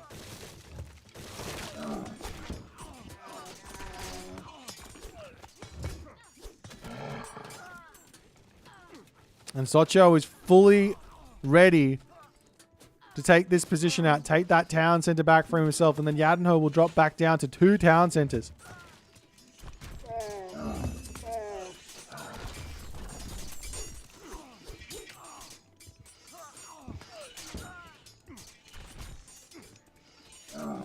Ulysses continuing to try his hardest to break out of this position. Mini Yeti trying to help. Still not a single Spearman was made. Is this Pharaoh on that market? He was pushed up over here, that's why. It still has a stalemate at the bottom here. Zocchio and Yadenho, they're going at it against each other. Somewhat of a stalemate. Heavy throw on Axeman versus Champion, though. In the middle, though, Vega's got the town center now. He's pushing Ulysses back. Ulysses has advanced fortifications pre-cube. He doesn't have the resources for it. And slowly but surely, buildings are falling. And the game is going the wayside of Farron, Vega, and Zotcho. The Titan, about to pop out, joins the world and says, hello there. And Minietti sees the Titan, realizes there's no helping us there, and they all tap out as the game is done. And to be completely honest, I can't point to anything other than a lack of spearmen from Minietti. He had the position, he had the advantage, and he did not prepare for Prodromus at all. He had the upgrade even, he just didn't build them. He actually did prepare. He had heavy spearmen or champion spearmen, he just didn't build them. He needs them for frontline. You can go spearmen, chariot arch, you just need a frontline to allow those chariot archers to actually get the damage done. He didn't have a front line. He fell, and that meant that Ulysses and Yadenho, who were doing so well on the bottom, could no longer hold on. And that's the game. GG, well played. If you are enjoying, make sure you hit the follow button, guys. Subscribe button, all the other good stuff. I'm going to take the shortest of breaks, but first I am going to say g'day to Trusa Kamusa. If you want to climb on the ranks, is it better to get really good at one god or try to get better at different gods? Realistically, it's best to play what you enjoy. However, if your only goal is to get better, playing one god for a while is probably your best bet. And then you can change later. Probably. Guys, I'm going to take a short break here. I'll be back. I'm going to get some food in me. And we'll do all the other good stuff. So I'll be right back.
Alrighty, time for some food. Then we're going to play some games.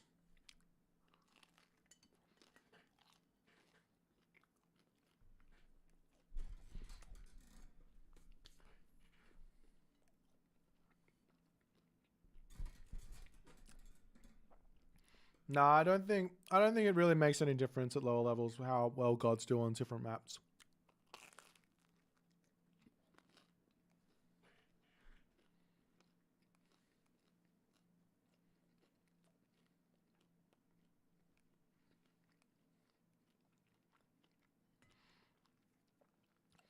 The most important thing at low levels to realize is you're not going to win every game. And as soon as you accept that and you say that's fine, that's when you're going to start winning. When you say I'm going to lose games, I'm going to try and learn from why I lost a game. That's when that's when you get better.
Wow.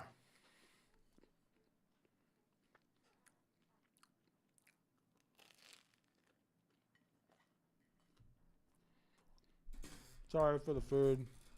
I just need to eat something. I gotta finish streaming in about an hour and a half. Because tomorrow I have to work.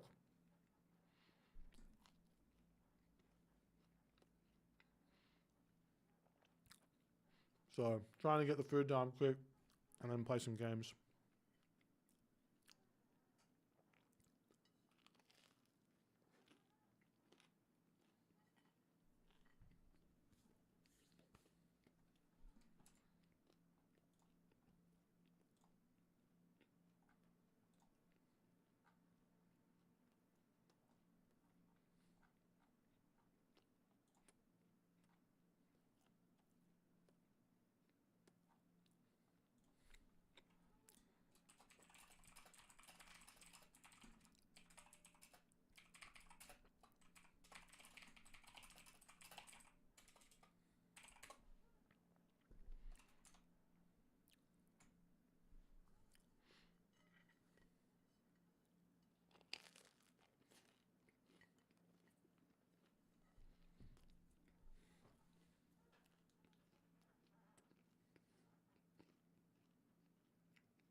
What am I doing? Reminder.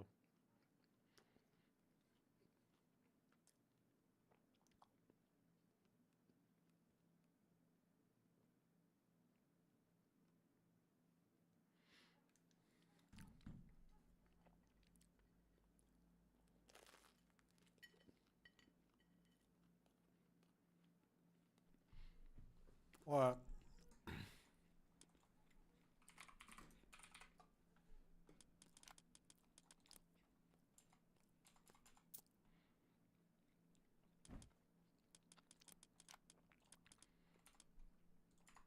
Someone come play me. I'm almost done.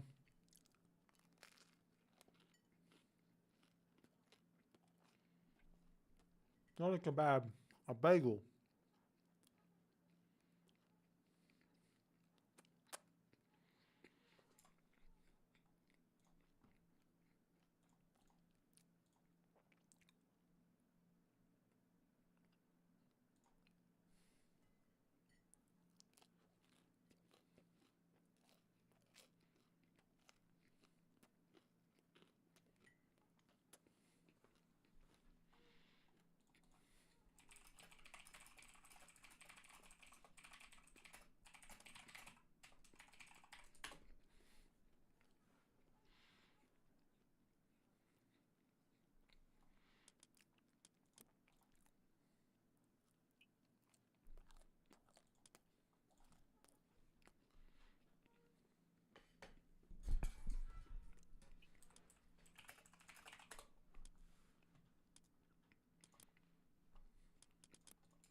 You practice for a couple of years? That sounds good. Couple of years and come play.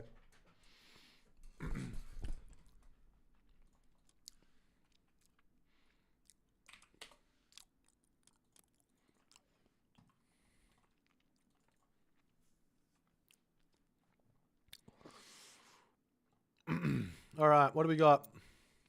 Set and Hades.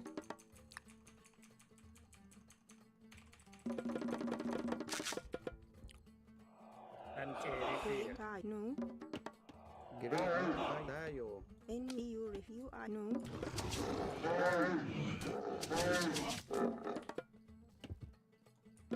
In wedge.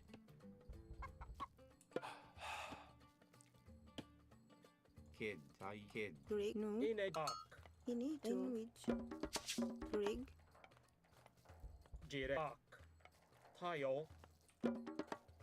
And arc. In it to. In wedge. Arc. Image you in kid no. And you. Erifir. In wedge. And you refer. You Okay, I'm here. I'm switched on now. What a In kids. silly opening this is, always. I'll grab these guys then. I went the wrong way. Oh, you're not on the bloody food. Are you not gathering? Hopefully that wasn't for too long. Rig. In kids buyer. What's that? That's more crown crane. I'm looking for something a little bit more juicy, so to speak. I need the juice.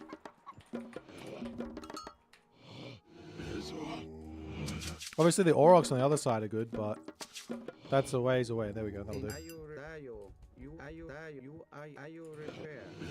And we can also scout over here. See what the town center's looking like. Feather of Befang. In which. No. Rig. No. You I know. Image erect. Anti arc no. In a giraffe. Tile. In it you refer. What's this relic here? Gugnir Odin Spear. Okay.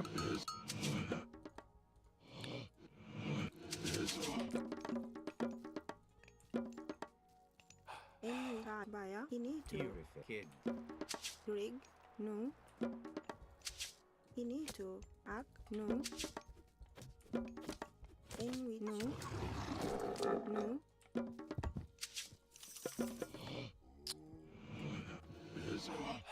Okay, that's the forward town center for us. Probably means here. There's one here as well. In kid. Bear. In it to.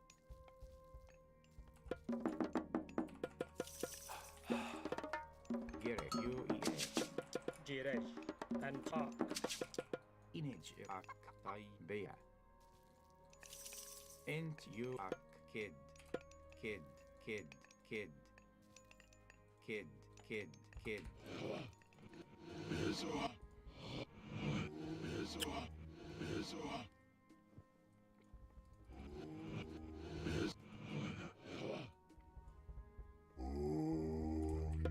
And which.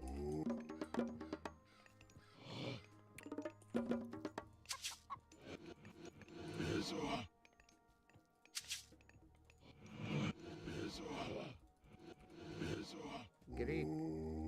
Enito. U-I-L. Oh, I thought that was the. Rig. You I air buyer. EU refer you. Arc. You I air buyer. Actually, no. Let's just shifting sands there.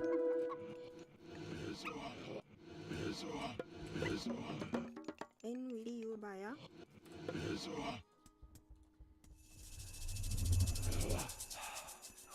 In a erifir.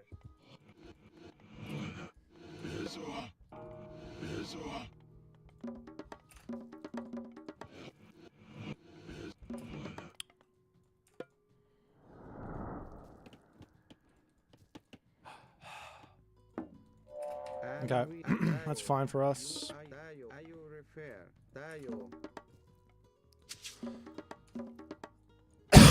In wedge. No.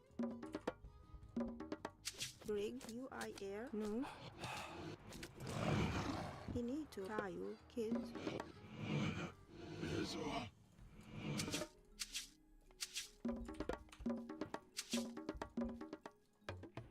Greek, Enwak no. Rig. EU ref no.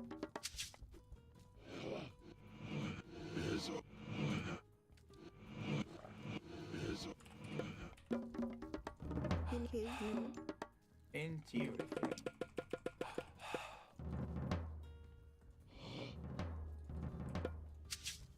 En we no.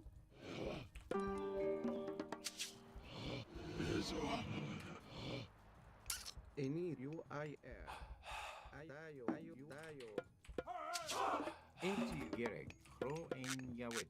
Kid. Inage erect. And into you. Garrick. E-U-E-R. In-U-E-R. And you refer. Into you. Into E-U-E-R. At you. Into you. Into you. E-U-E-R. In way. Ark. Into you refer. Into you. Into you. Ini kids. Tayo. NGO. Rig. Enwich kids. Jire. Ayatio. NGO. Ayatio. Image NGO. And Ark. Ayat. Jire. Tayo. Ark. and Gerek. In kid. Garrick. Ini tayo no. Enwi kids. Into you. In wedge. Ta. NGO. Gerek. Rig. I kid. No. In wedge. Inito. Inage erect. Wedge. In Ark. Jirej. Tayo. In Ark. Tayo. Into you. Garrick. Into you. And wedge. In Garrick. U-E-R. Into you. Into you. Into you. EU refer. Garrick. E-R. And U-E-R. In Garrick. EU refer. Into you. You kid. Enwich rig no. And wedge. At you. In Garrick. In you. In you. In U-E-R. In U-E-R. Into you. Into you. Garrick. Into you. You into you refer. In you U-E-R. In you refer. U-E-R. And in way. Garrick. In you refer. And in you U-E-R. Gerek. Ark. No. Ini EU refer. Rig no. Into you. Garrick. You refer. In wedge. Into you. Ear at you. Garrick. U-E-R. EU. Ear rechter. Enwich at. Rig kids. Inito kids. In which? NUI tayo no. Rig. Into you. Inage erect. In wedge. Into you. In wedge. Garrick. Into you. Into you. Ear at you. In Garrick. In you. Into Garrick. In wedge. In you refer. At you. Into you. Into you. Ini EU refer tayo kids. you into you. Ayo tayo. N wedge. Into you You er. ayo inito. And into you. You refer. Into you. N wedge. And Into you. I er. Hulu ak. Jirej. You ayo refer. NUI air.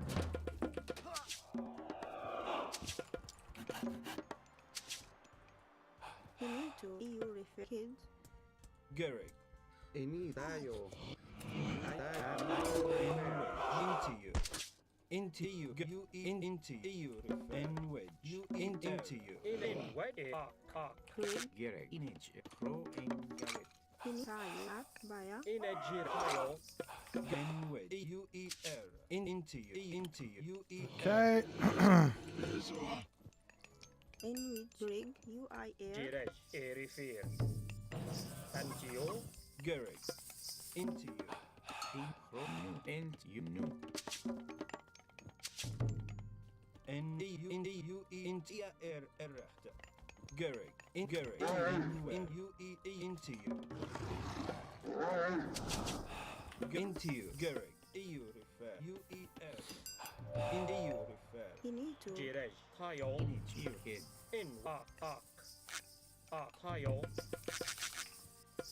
And into you refer. Into you into you. You ayo refer. And you refer. In you Brig. EU kids. and Garrick. Into you you refer. At you.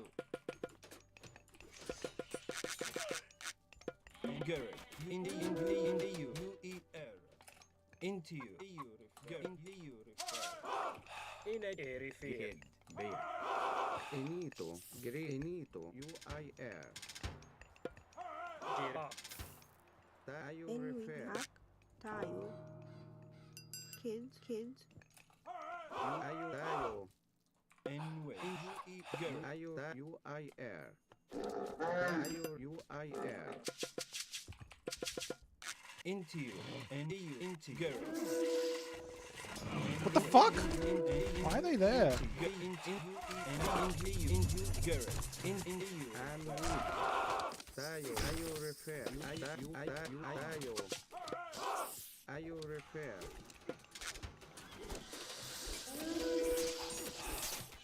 You tayo. You ayo refer. And Tayo. Tayo. Ayo tayo. You ayo ayo Brig. refer. Ak. Kids. In ak. You ayo refer. Finito.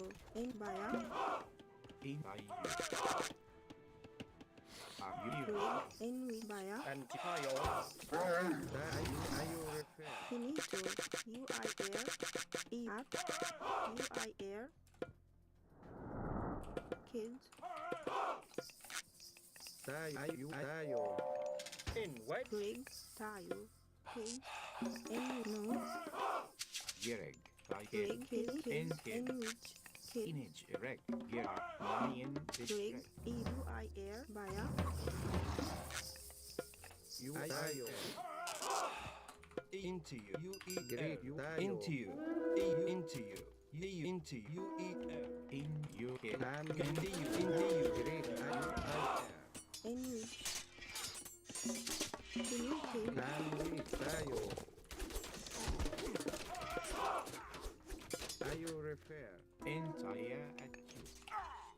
NUI. You ayo refer. Ayo refer. Into you. You I er. Into you. Into you. Ayo refer. Gerek. Brig. Ak. UI kids. Garrett. And you. In kids. Baya. NUI. Inito. Tayo. You I er. Ay tayo. Brig. No. Jirej. Erifir. Finito. Inage. You refer. Bear. Into you. You I er.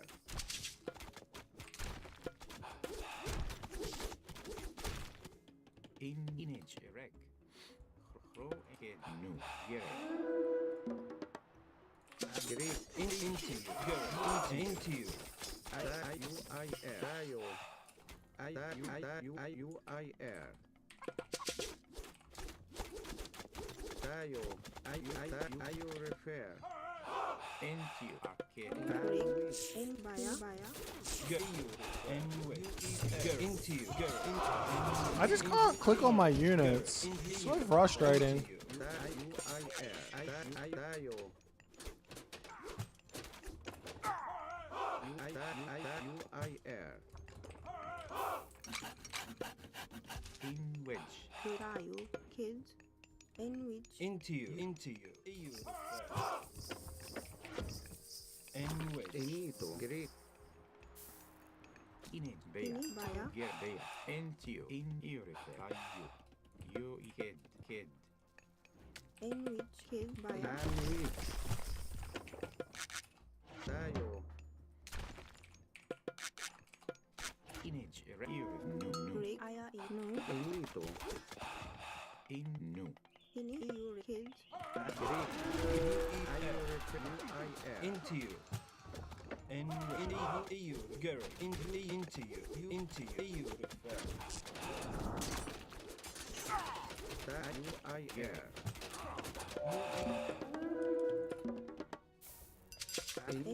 Greek. Into you. Into. Rig. Tayo.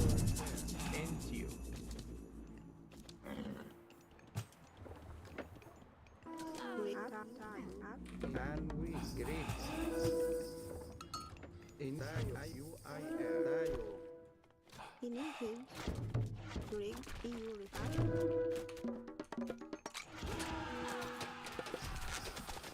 And into you. Garrett. Into you. In kids.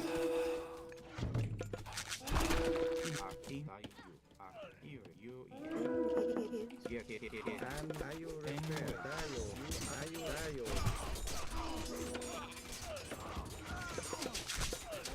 Into you. Ayo refer. Get into you. In tayo. UI tayo. EU. No. In Tayo. Tayo. Ahayo. Into you. Into you. Ayo Tayo. UIR. Direct. And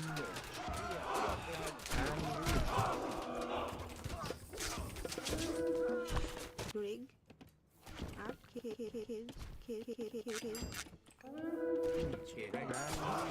Garrett.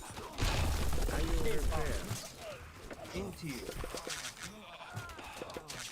And Garrett. And NGO. In wet. IATO. NGO. IATO. into you. In up. In it. EU. Refer. Not. Fuck me. Aya. Iatu. I didn't notice that. Oh my god, I just threw. Tayo refer. Rig. Kids. Gerek. Tayo. Kids. Finito. In which. In Aib Bay.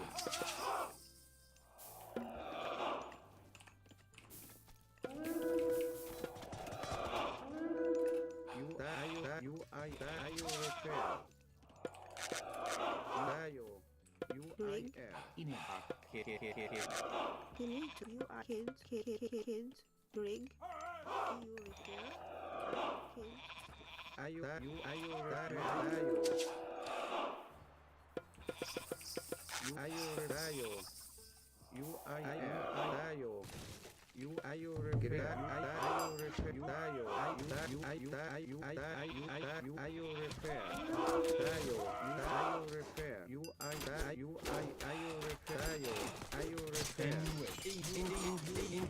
Tayo refer. Tayo.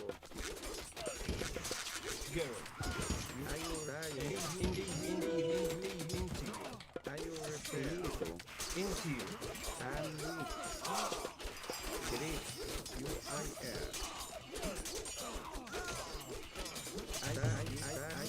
Tayo. Inito. Ayo refer. Tayo. Into you. Tayo. Garrett. Tayo. In wedge. Greek. UIR. Finito. Gerek. Rig. you repair. Into you. I'm weak. You in. I you repair.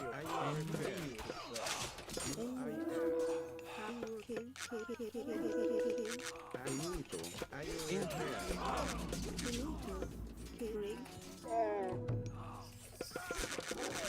repair. You repair. In which the day. You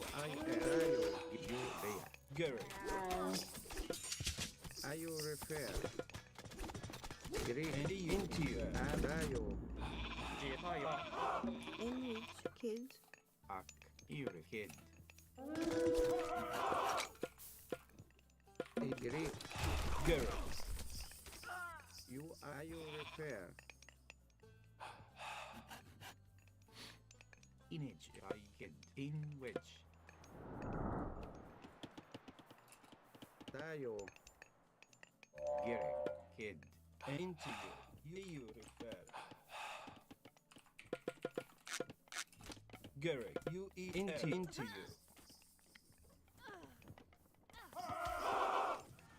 Gary. You repair. Rig killed. Finito. Rig. Enrich. Where the fuck did that house go? I don't even know. You repair. In the UEL. Dayo. In kid. Go into you. You repair. You and empty And you refer. Into you. Go. Inage. Direct. Rig killed. Finito. Maya. Rig. You. And go. In the you refer. Enrich. Ak. Bea. Into you. Go. UEL. And into you.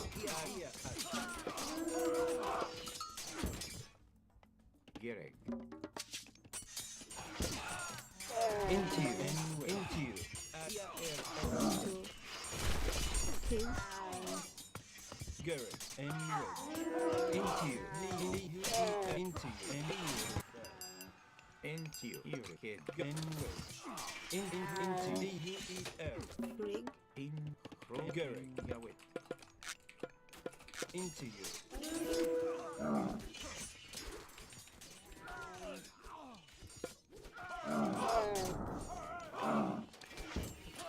Into you. How is he? Oh, he had that gold mine on the other side.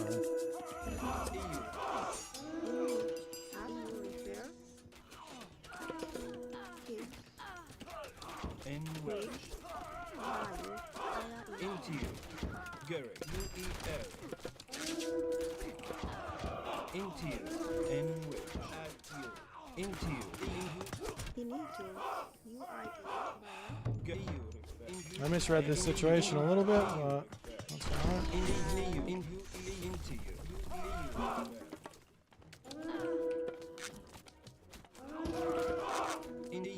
UEL.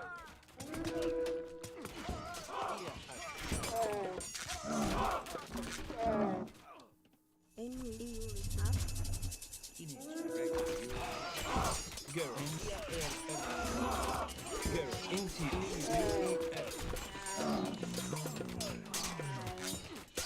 Go into you anyway. Go into you. Go.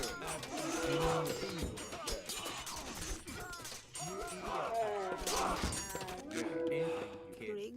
You repair. You Abaya. Go into you.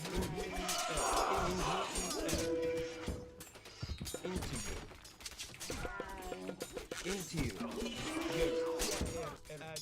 Anyway. Into go. And into you. Into you. Into you. And into you. Go. Into you. It's actually. Into you. And into go. And into and in you. I just can't kill this fucking army. And lead in you. in up. Gerek. Kid. Surely he is bleeding something after losing all those villages, no? Bea. Bea.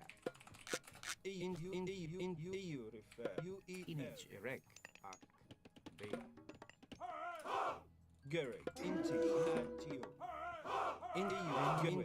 Into you. Into you. Gerek. And in UER. Gerek. And in UER. And into Gerek. UER. EU. And you into you. EU. Ia at you. Gerek. And he into EU. Into you. Gerek. UER. Into you. Into you. Into you. Into you. Into UER. And EU. Into into you and into girl. In I kid no.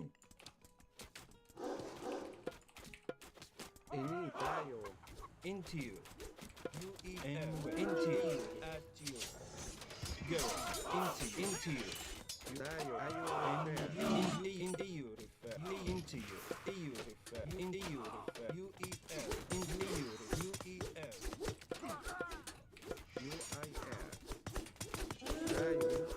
Girl, into you.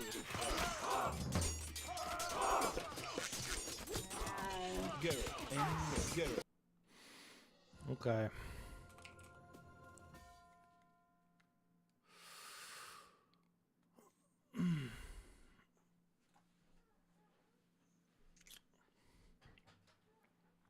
I should have just ran all my villages down the bottom side. That underworld hurt way too much.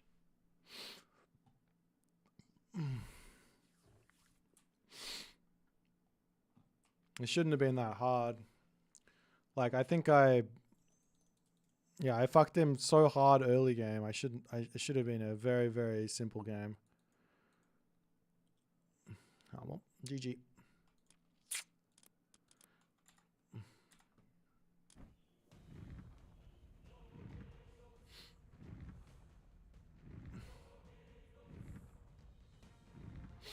Thanks, Evil. Thanks, man. You the best.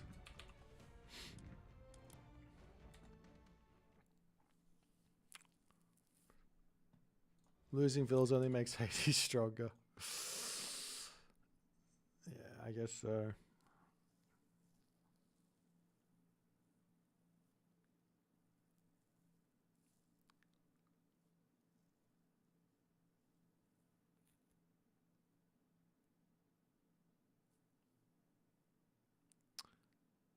Mister! What's happening, man?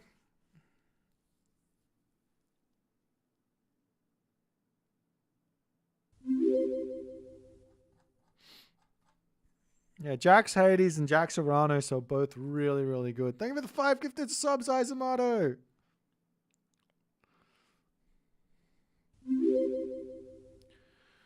Mr. What I do is I copy and paste the file. I don't know. I copy and paste the contents of the file. For whatever reason, that seems to work. I don't know why. Can I ask again about the overlay with Elo? I don't know if that's like public access or not, but I think it's an Uro's creation. Wolf Studios creation.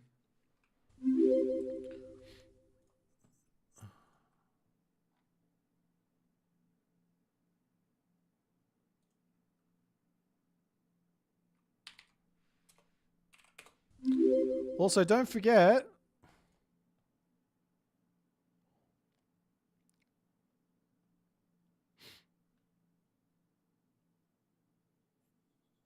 hang on, is this supposed to be this one?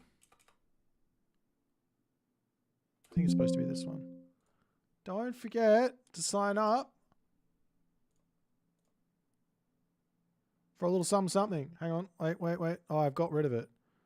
I'm a dummy. Give me a second.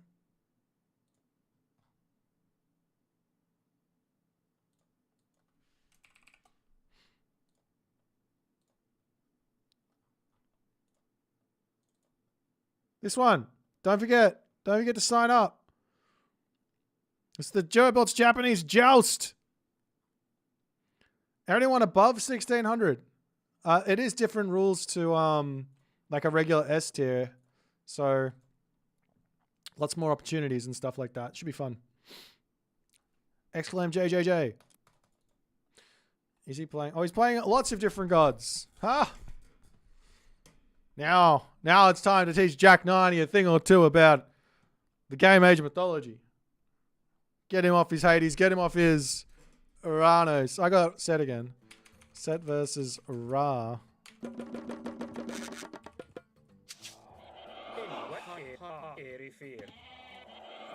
which are you refer? In which kids In a tile. Should be fine. I'll go this way. Greg. He need to know Greg. Kids In walk. Give me the goats. Greek. Are you refer? Also, Are you refer? if you would be so kind Into. as to give me the rhinos as well, And you refer. that would be lovely. And are you? in which no Greg. Kids via In Greek. Gerek. Kid. Bea. What should we try here against the Jackinator? Greek.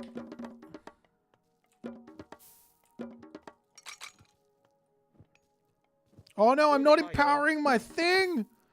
Oh no, everything's going downhill. In which. I thought I was empowering the right thing. I wasn't. he need to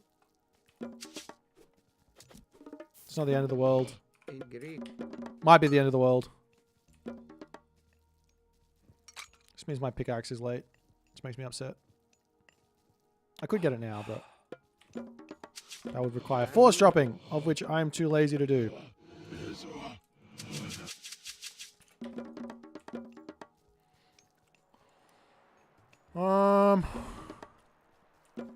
Greg. Hagrid's always lurking. This is the best place to find bugs in the game. Unreported bugs. Bugs that never get reported. Right here. Into. Nu. In nu. And which.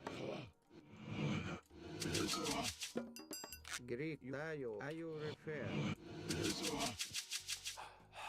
So the idea here is if I grab both of the rhinos in the center of the map, Direct. him grabbing a town center in the center of the map becomes really bad for him. And you. And then we can just take our back town center and play a somewhat greedy game. Actually, let's go one more into... Gerek. You. Bea. Greg. In a. You. Kid. He need kids there's no rush to the next stage against Ra. Is it? Where is it? Is it forward or is it back? And which. I gotta imagine it's over here, no? It could be forward. That's his base. It's gotta be here.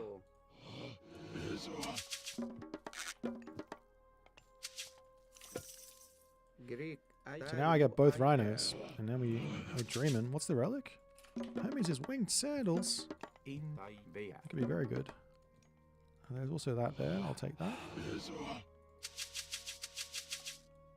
in Greg via Ent. Bea. In a. Ak. Bea. In. You. In wedge. Hro. Bea. And you. Arc. Refer. in via he need to kids Greg. In which you refer via Damn it, it's thrown.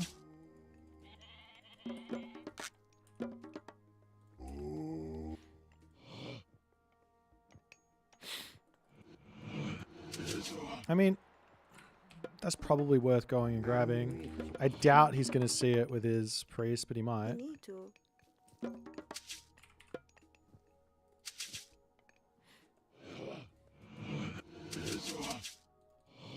I don't particularly want to cheese him. That's why I didn't go Dar. I want to, like...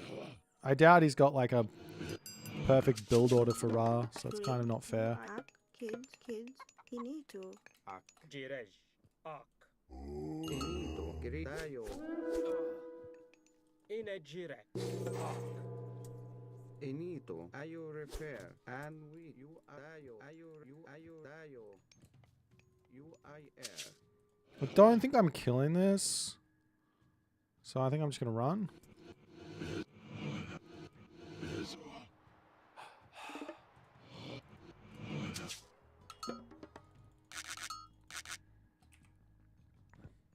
Ayo repair. You I air. Tayo. You I air.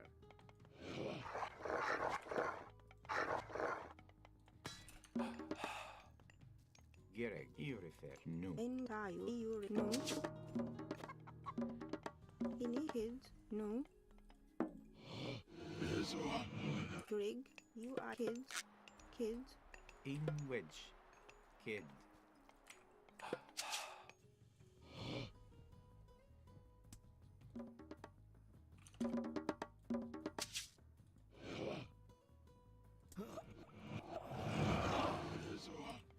Ayo repair. Ayo repair.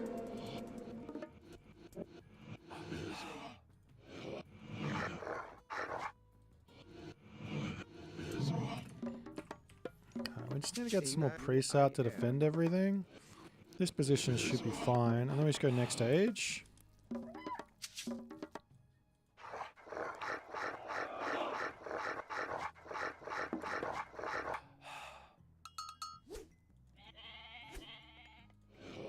Ayo tayo.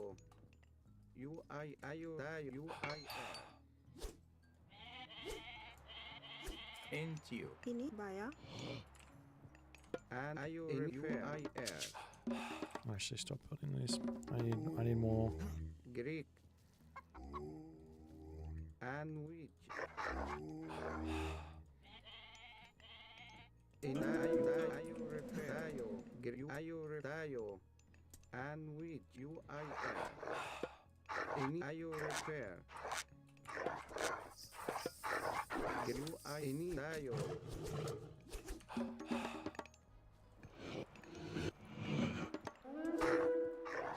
And which inito. You I air. Greek in you I you ayo tayo. You I air. Jirej. I at you. In tayo. Ini no. In wet. Erifir. And which Santio. Greek ayo repair. Inage erect. Anti. No. No.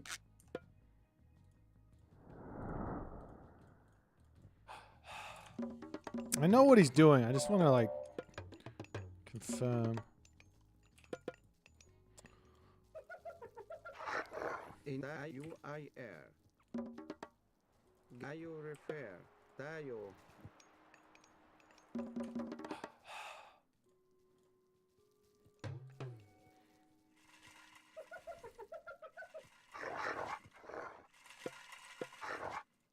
And weak. Greg. In In wedge. Inito. No. Up. Kids.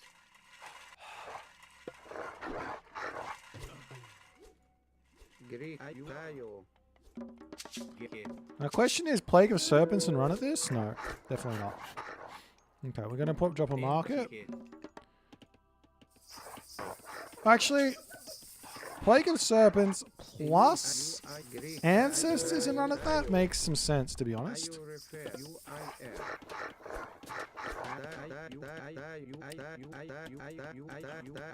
In wet. Tayo. Greek Oh, fuck. ini ayo repair. And we you I air. Ine erifir. Inito. Jirej. Ak. Ak. In you. Ini ayo repair. Inito. Kids. In Greg. Inage erect. Grow and yawit. Greek ini you tayo. Ayo repair. Inito. Are you repair? Tayo. Antio Ak. Inut you ro iatawit. Enito. Rig. Inajira. Erifir. Are you repair? And we Into you. tayo.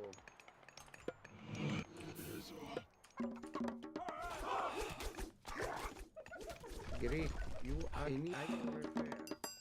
In wedge. UER. You refer. Kid. Gerek. A kid. That is not correct. I want this one. Ini kids. Tayo. UIR.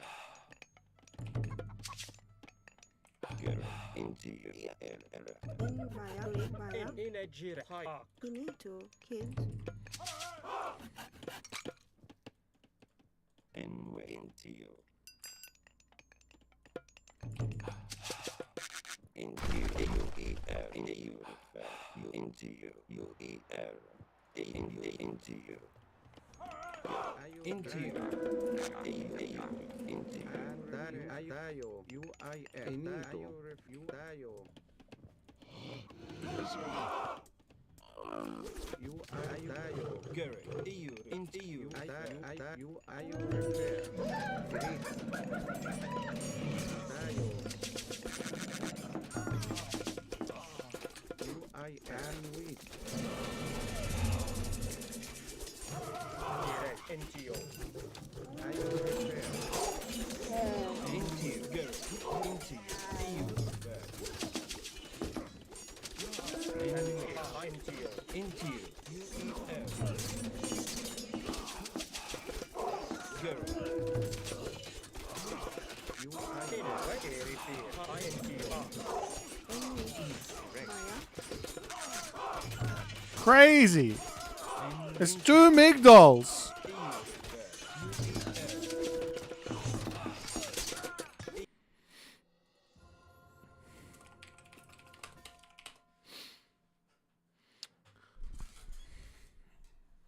Buildings are weak, my butthole. 2 migdals. You can't break that. And a god power, to be honest, but.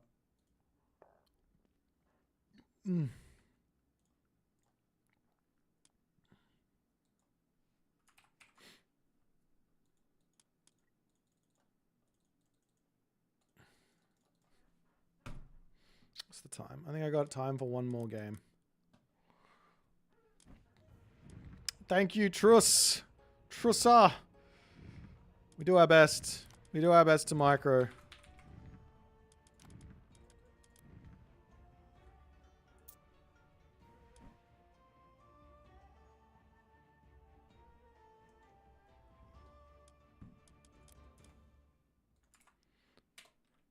Yeah, I sort of got caught out a little bit. I need to not put my chariot archers into the same control group as crocodiles or priests. That almost went really bad for us.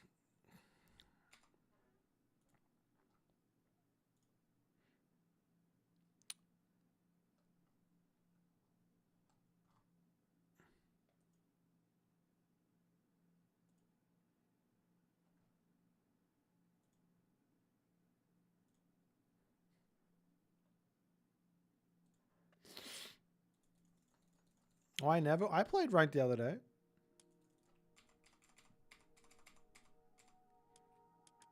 You playing Tudison. This is better than ranked. These are the games where people come at me and try all their random bullshit instead of whatever the fuck they're playing in ranked. It's really fun. It's much better. What would you rather?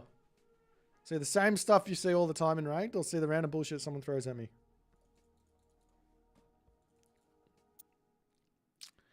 Alright, or we get a Shinong mirror and we both cry. I might actually resign. This is my last game. I don't want to play Shinong mirror. Sorry. Last game of the day, we aren't playing a Shinong mirror.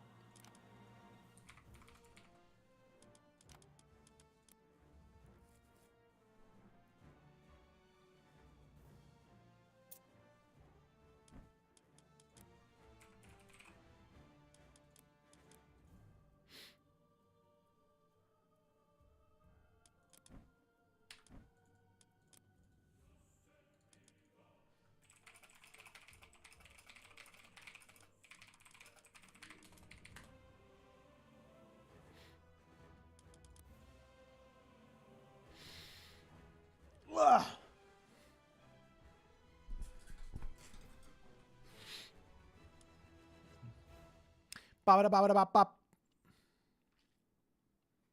Junison is OP. He is truly OP. Okay, we got Noir versus Gaia. 准备猎人，出发，是的，遵命，猎人。请下命令。好的，是的，是的，遵出发。什么？猎人，建筑工，建筑工。准备好了，遵命，遵命。 Okay, off to the races we go. 遵命，出发。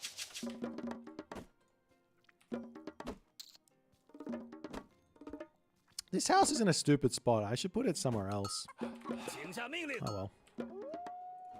是准备好，出发，遵命，请出，遵命，出发。是的，请下命令。 I want to go up 下命 to 令。准备好了，出发，遵命。 175 here, I 什 think. 么？出遵命，出发。 So I can buy the thing. 准备好了， It's a bit slower to get the temple up, but 遵出。好的，什么？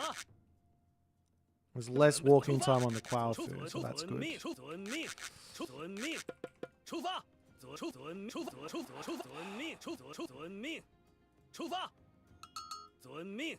什么？请下命，出遵命。请下命令。什么？出发，建筑工，猎人，是遵命，猎人。 Okay, we pull this back. 出发，猎人。 Is 1,000 elo considered dog shit? No. This just means, it actually means you're kind of competitive. 什么？遵命，猎人。请下命，出 Most 遵命 people, 出发，出发，遵命，出发。 well, you start out of that elo, right? 什么？出发，遵命。请下，遵命，出发。准备好了，遵命，出发。请下命令。什么？出发，出发。请出发，遵命。是建筑矿工。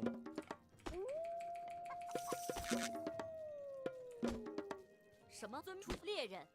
准备好了，出发，开战，出发，遵命。是的。准备好了，遵命出发，猎人。准备好了。是的。遵命出发，猎人。遵命，猎准备好了。是的，出发，遵命，出发。是的，是的，是的。遵命，出发，遵命，出发，遵命，出发。准备好了。好的，什么？出发。请下，准备好了。下命令。什么？是的，请下。好的，什么？伐木工。是的。什么？伐木工，请下伐木工。是的，准备好了。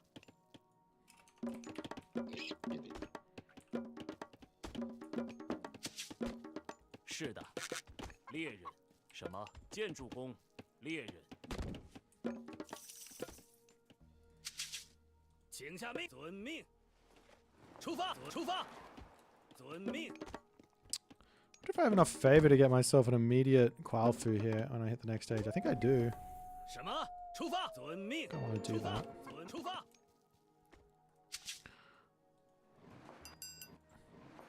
是的，出发。什么？遵命。出发。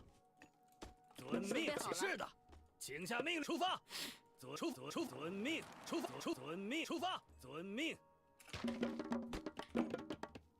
准备好了。是的，准备好了。出发，出发。建筑工，出发。建筑工，伐木工。是的。好的。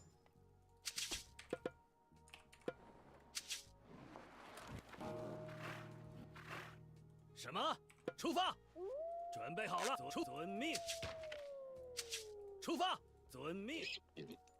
出发。遵命。请下命令。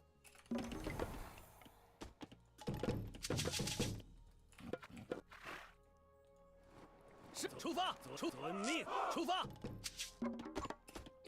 请下命令。什么？建筑工，建筑工。什么？遵命。出发。出发。出发。遵命。准备好了。遵命。是的。请下命令。攻击。出发。 That's a bad loss. 是的，遵 Do not want to be losing those there. 出发。准备好了。出发。遵命。遵命。请下出发。遵命。出发。是遵命。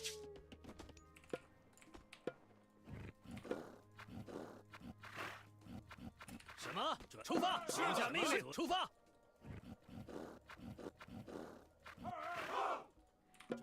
出发。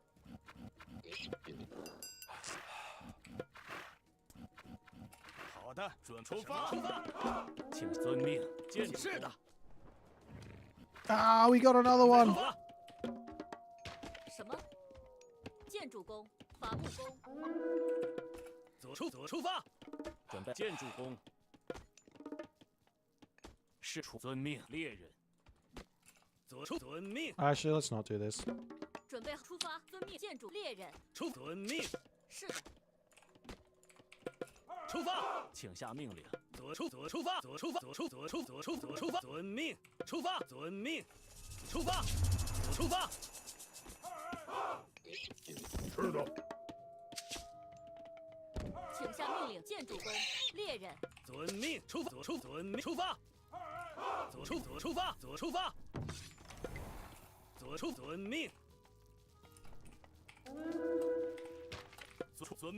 遵命。出发。是的，出发。什么？出发。准备好，出发。遵命。出发。是的。遵命。出发。遵命。出发。遵命。准备伐木。建筑工。是的。遵命。出发。什么？是下命令。遵命。行。出发。出发。遵命。出发。遵命。出发。遵命。出发。遵命。出发。遵命。什么？遵命。什么？粮食工。出发。建筑工。请下命令。什么？遵命。遵命。出发。行。遵命。请出发。遵命。遵命。出发。是的，遵命。出发。是的。请下命令，攻击！开战！是遵命。攻击！是的。出发！开战！出发！遵命。是的，建筑。准备好了。遵命。出发！什么？遵命。是的。出发。准备遵命。出发。遵命。遵命。遵命。准备好了。命令。遵命。出发。是什么？出发。出发。开战。请下命令。出发。是准备好两方面建筑。是的。准备好了。遵命。出发。什么？遵命。出发。出发。遵命。出发。出发。出发。起出遵命。遵命。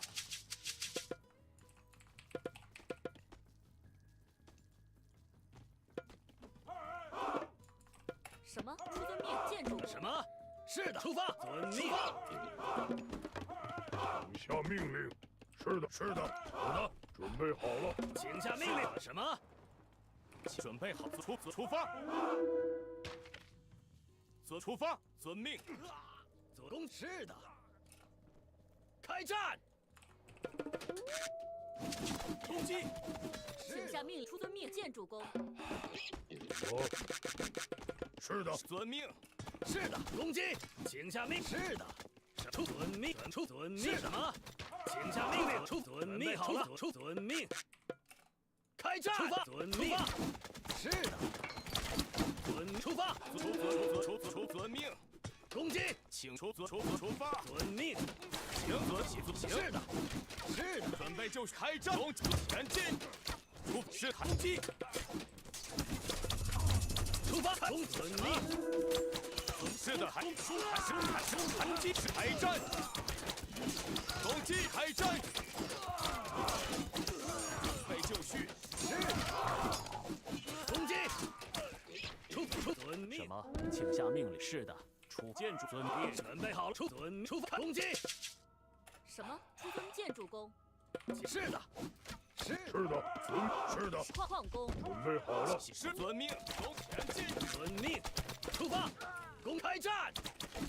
是的，出发，遵命，出发，遵命。Okay, get out of here.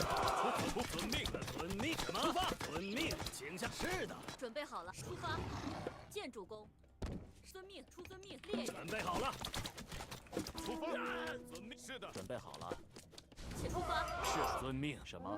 出发。遵命。出发。猎什么？出发，请出发。遵命。出发，遵命。行，请下出发。好的，遵命。准备出发，攻击。遵命，开战。出发。Fuck me. 出发。开战。遵命。开战。遵命。是的。出发。攻击。遵命。是的。遵命。开。遵命。是的。出发。遵命。出发。请下命令。攻击。出发。开战。遵命。是的。遵命。求开战。前进。出发。好的，出发。遵命。出发。遵命。出发。遵命。请下命令。建筑工。准备好了。好的。是的，准备好。是的。攻击开战。准伐木工。遵命，出发。遵命。是的。什么？遵命。出发。是的。请出发。准备出发。出发。出发。是的，遵命。请下出发。请下遵命。出发。开战。遵命。攻击。准备好了。什么？攻击。开战。出发。是的，出发。是的，遵命。出发。是的，准备出发。出发。请下遵命。请下遵命。出发。是的。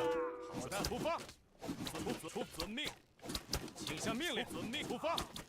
什么？准备好了。遵命。出发。什么？遵命。矿工。准备好了。建筑工。矿工。是的。请下命令。是的。请下命令。遵命。出发。准备好了。出发。什么？遵命。是遵命。出发。请下遵命。出发。是的。出发。遵命。准备好。遵命。出发。遵命。请出发。建筑工。是的。遵命。出发。遵命。出发。请出发。出发。请下命令。遵命。遵命。出发。是的。开战。什么？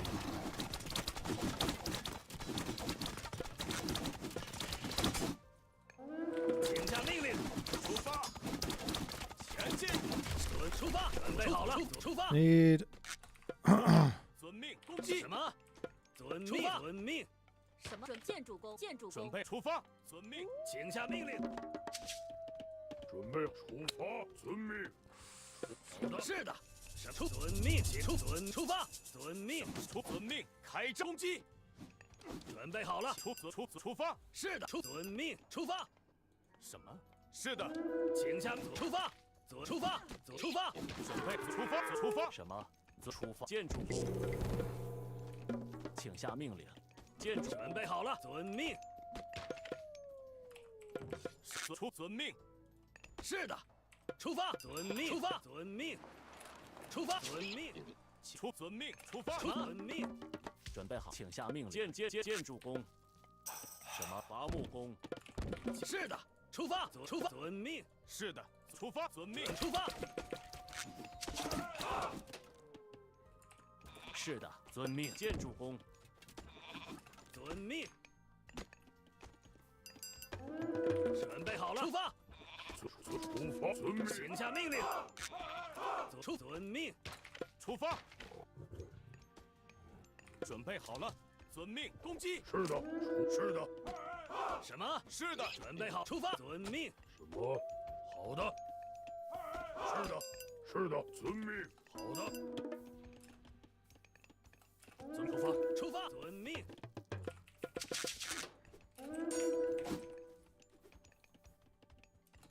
开战，遵命。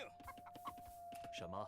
建筑工，伐木工，建筑工，请下命令。建筑工，遵命，出发，是的，出发。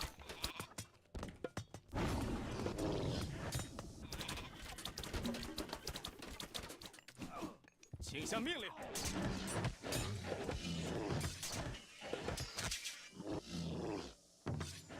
是遵命，出发，遵命，准开出发。出发。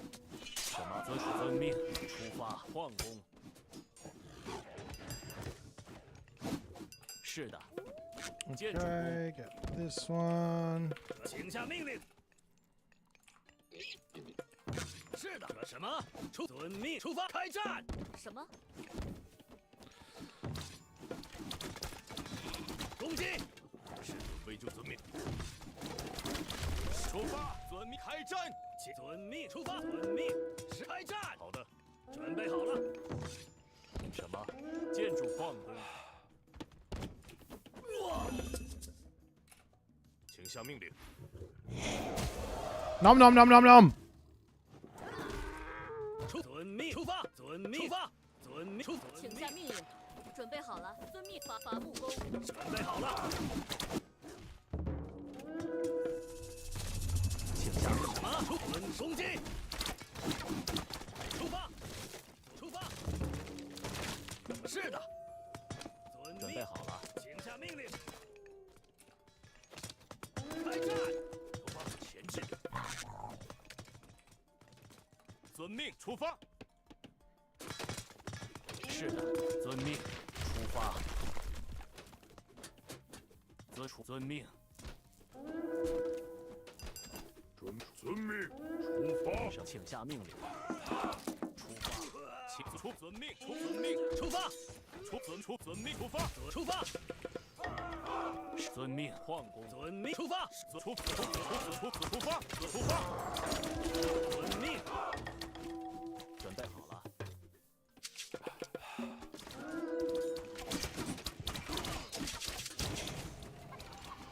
请下命令。出发，遵命。什么？出发。是的，遵命。出发。什么？是准备好伐木工。是遵命，出发。请下命令。准备好了。是的。好的。出发，遵命。什么？出发。什么？建筑工。出发，遵命。请下命令。准备就是。是的。出遵命。开战。是的。请下命令。攻击。准备好了。出发，建矿工。出发。请下命令。出发，矿工。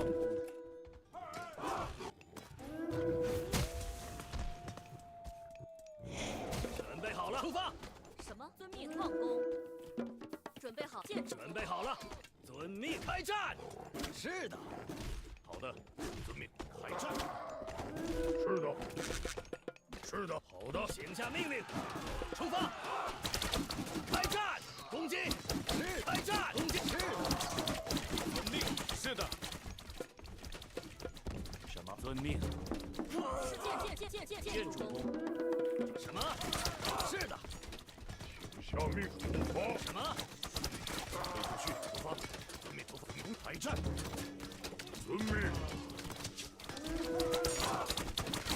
请下命令。下命令。什么？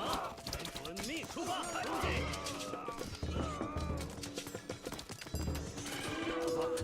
准备好了。是的。准备好了，攻击，开战，准备就绪，出发。下命令。遵命，出发。什么？伐木工。出发，遵命。出发，出发。是的。是的，出发。是的，什么？遵命，请出发，出发，出发。请下命令，出发，遵命，出发，遵命。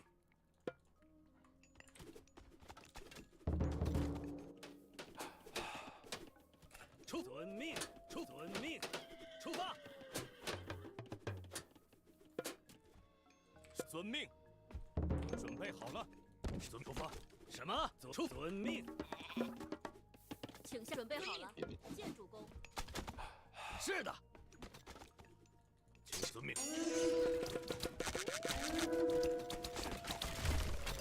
遵命。请遵命。是的，出发，遵命。出发。准备好了，出发。是，开战。飞出去。遵命。好的，出发。遵命。开战，出发。出发。是的，攻击。出发。准备。是的。请下命令。出发。什么矿工？准备好了。好，出发。是的。是遵建筑工，建筑工，建筑工，建筑工。什么？遵命。出发。遵命。出发，攻击。请下命令。是的。出发。遵命。请下命。出发。遵命。是的。请下命令。准备伐木工。建筑工，建筑，请下命令。建筑工，什么遵命？建筑工，建筑工。准备建筑工。遵命，出发，出发。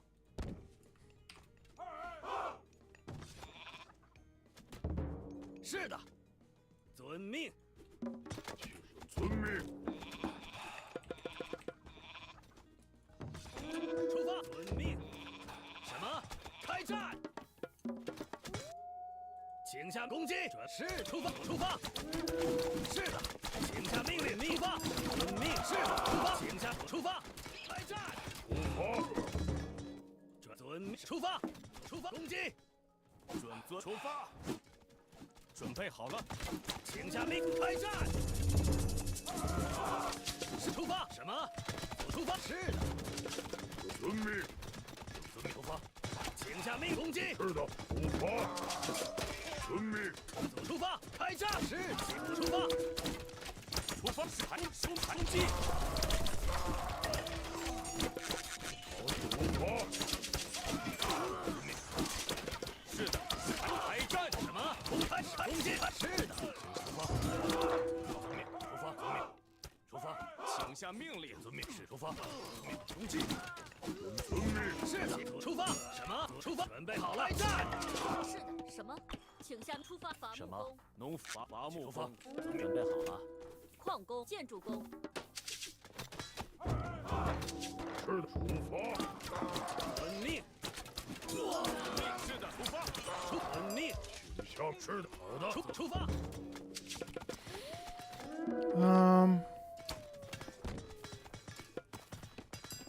准备好矿工。是的，好的，开战，前进。是的，出发。 Shit, I just lost everything.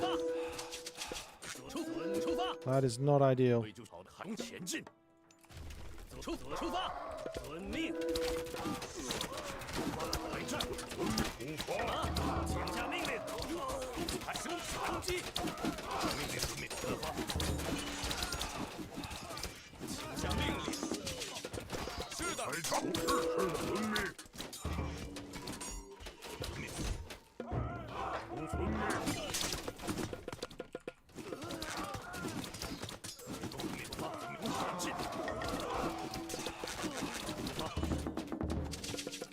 命。遵命。 是的，攻击，还是攻击，是的，是的，出发，遵命，遵命，攻击，准备，是的，开战，是出发，准备发命，遵命，出发，遵命。 向命令。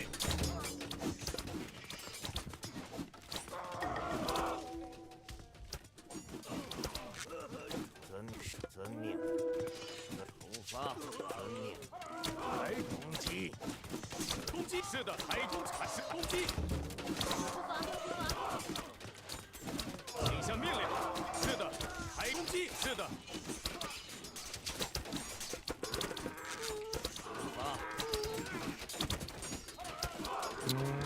攻前进，开战！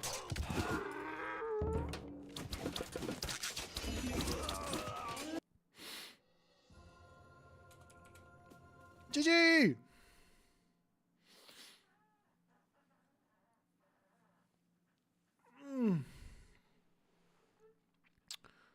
I did a fantastic job staying alive here. That was some very sneaky play. The citizens moving across the lush is actually kind of cracked for this. It's actually such a good idea. I should probably go for Golmang though and make these guys though. That didn't occur to me. Oh.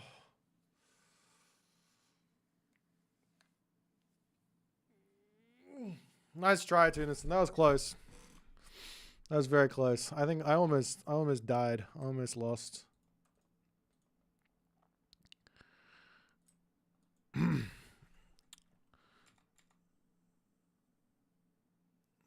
Yeah, I need a there's no way to separate like counter archer and heavy and like normal archer. I need that hotkey. I need like a hotkey for I. So my hotkeys are Y is my archer, U is my hero.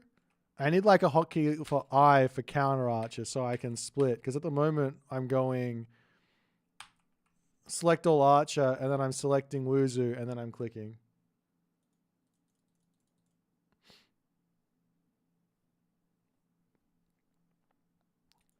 More Baihu? I didn't really consider that. I didn't want to make myth units. That was sort of like it was a bit of a I made the decision early on. I didn't want to make myth units, so I'm just going to make Qualfu and barracks units and see how it goes. Obviously, it went very, very well. The other thing is you get this tech, and all of this fighting is obscenely good for me because now, like, I lose a unit, but I get back. I get it back, and I just keep getting it back, and I just keep getting it back over and over and over and over and over again. Well, not really. I mean, how many units did I lose? I lost 152. I probably got it after maybe one fight. I don't think I lost that many units before I got it. So I just call it 152. 150 divided by 5. I think I got like 30 units back there. And an average of like, I don't know, 80 resources a unit. An extra 2,400 resources just from that tech. Anyways, guys, I got to get up somewhat early tomorrow for work. So I have to head off now and go to bed. Appreciate everyone hanging out with me today, but yeah, I got to go. Let me have a little look, see who's playing. I might send you guys over to Illuminati.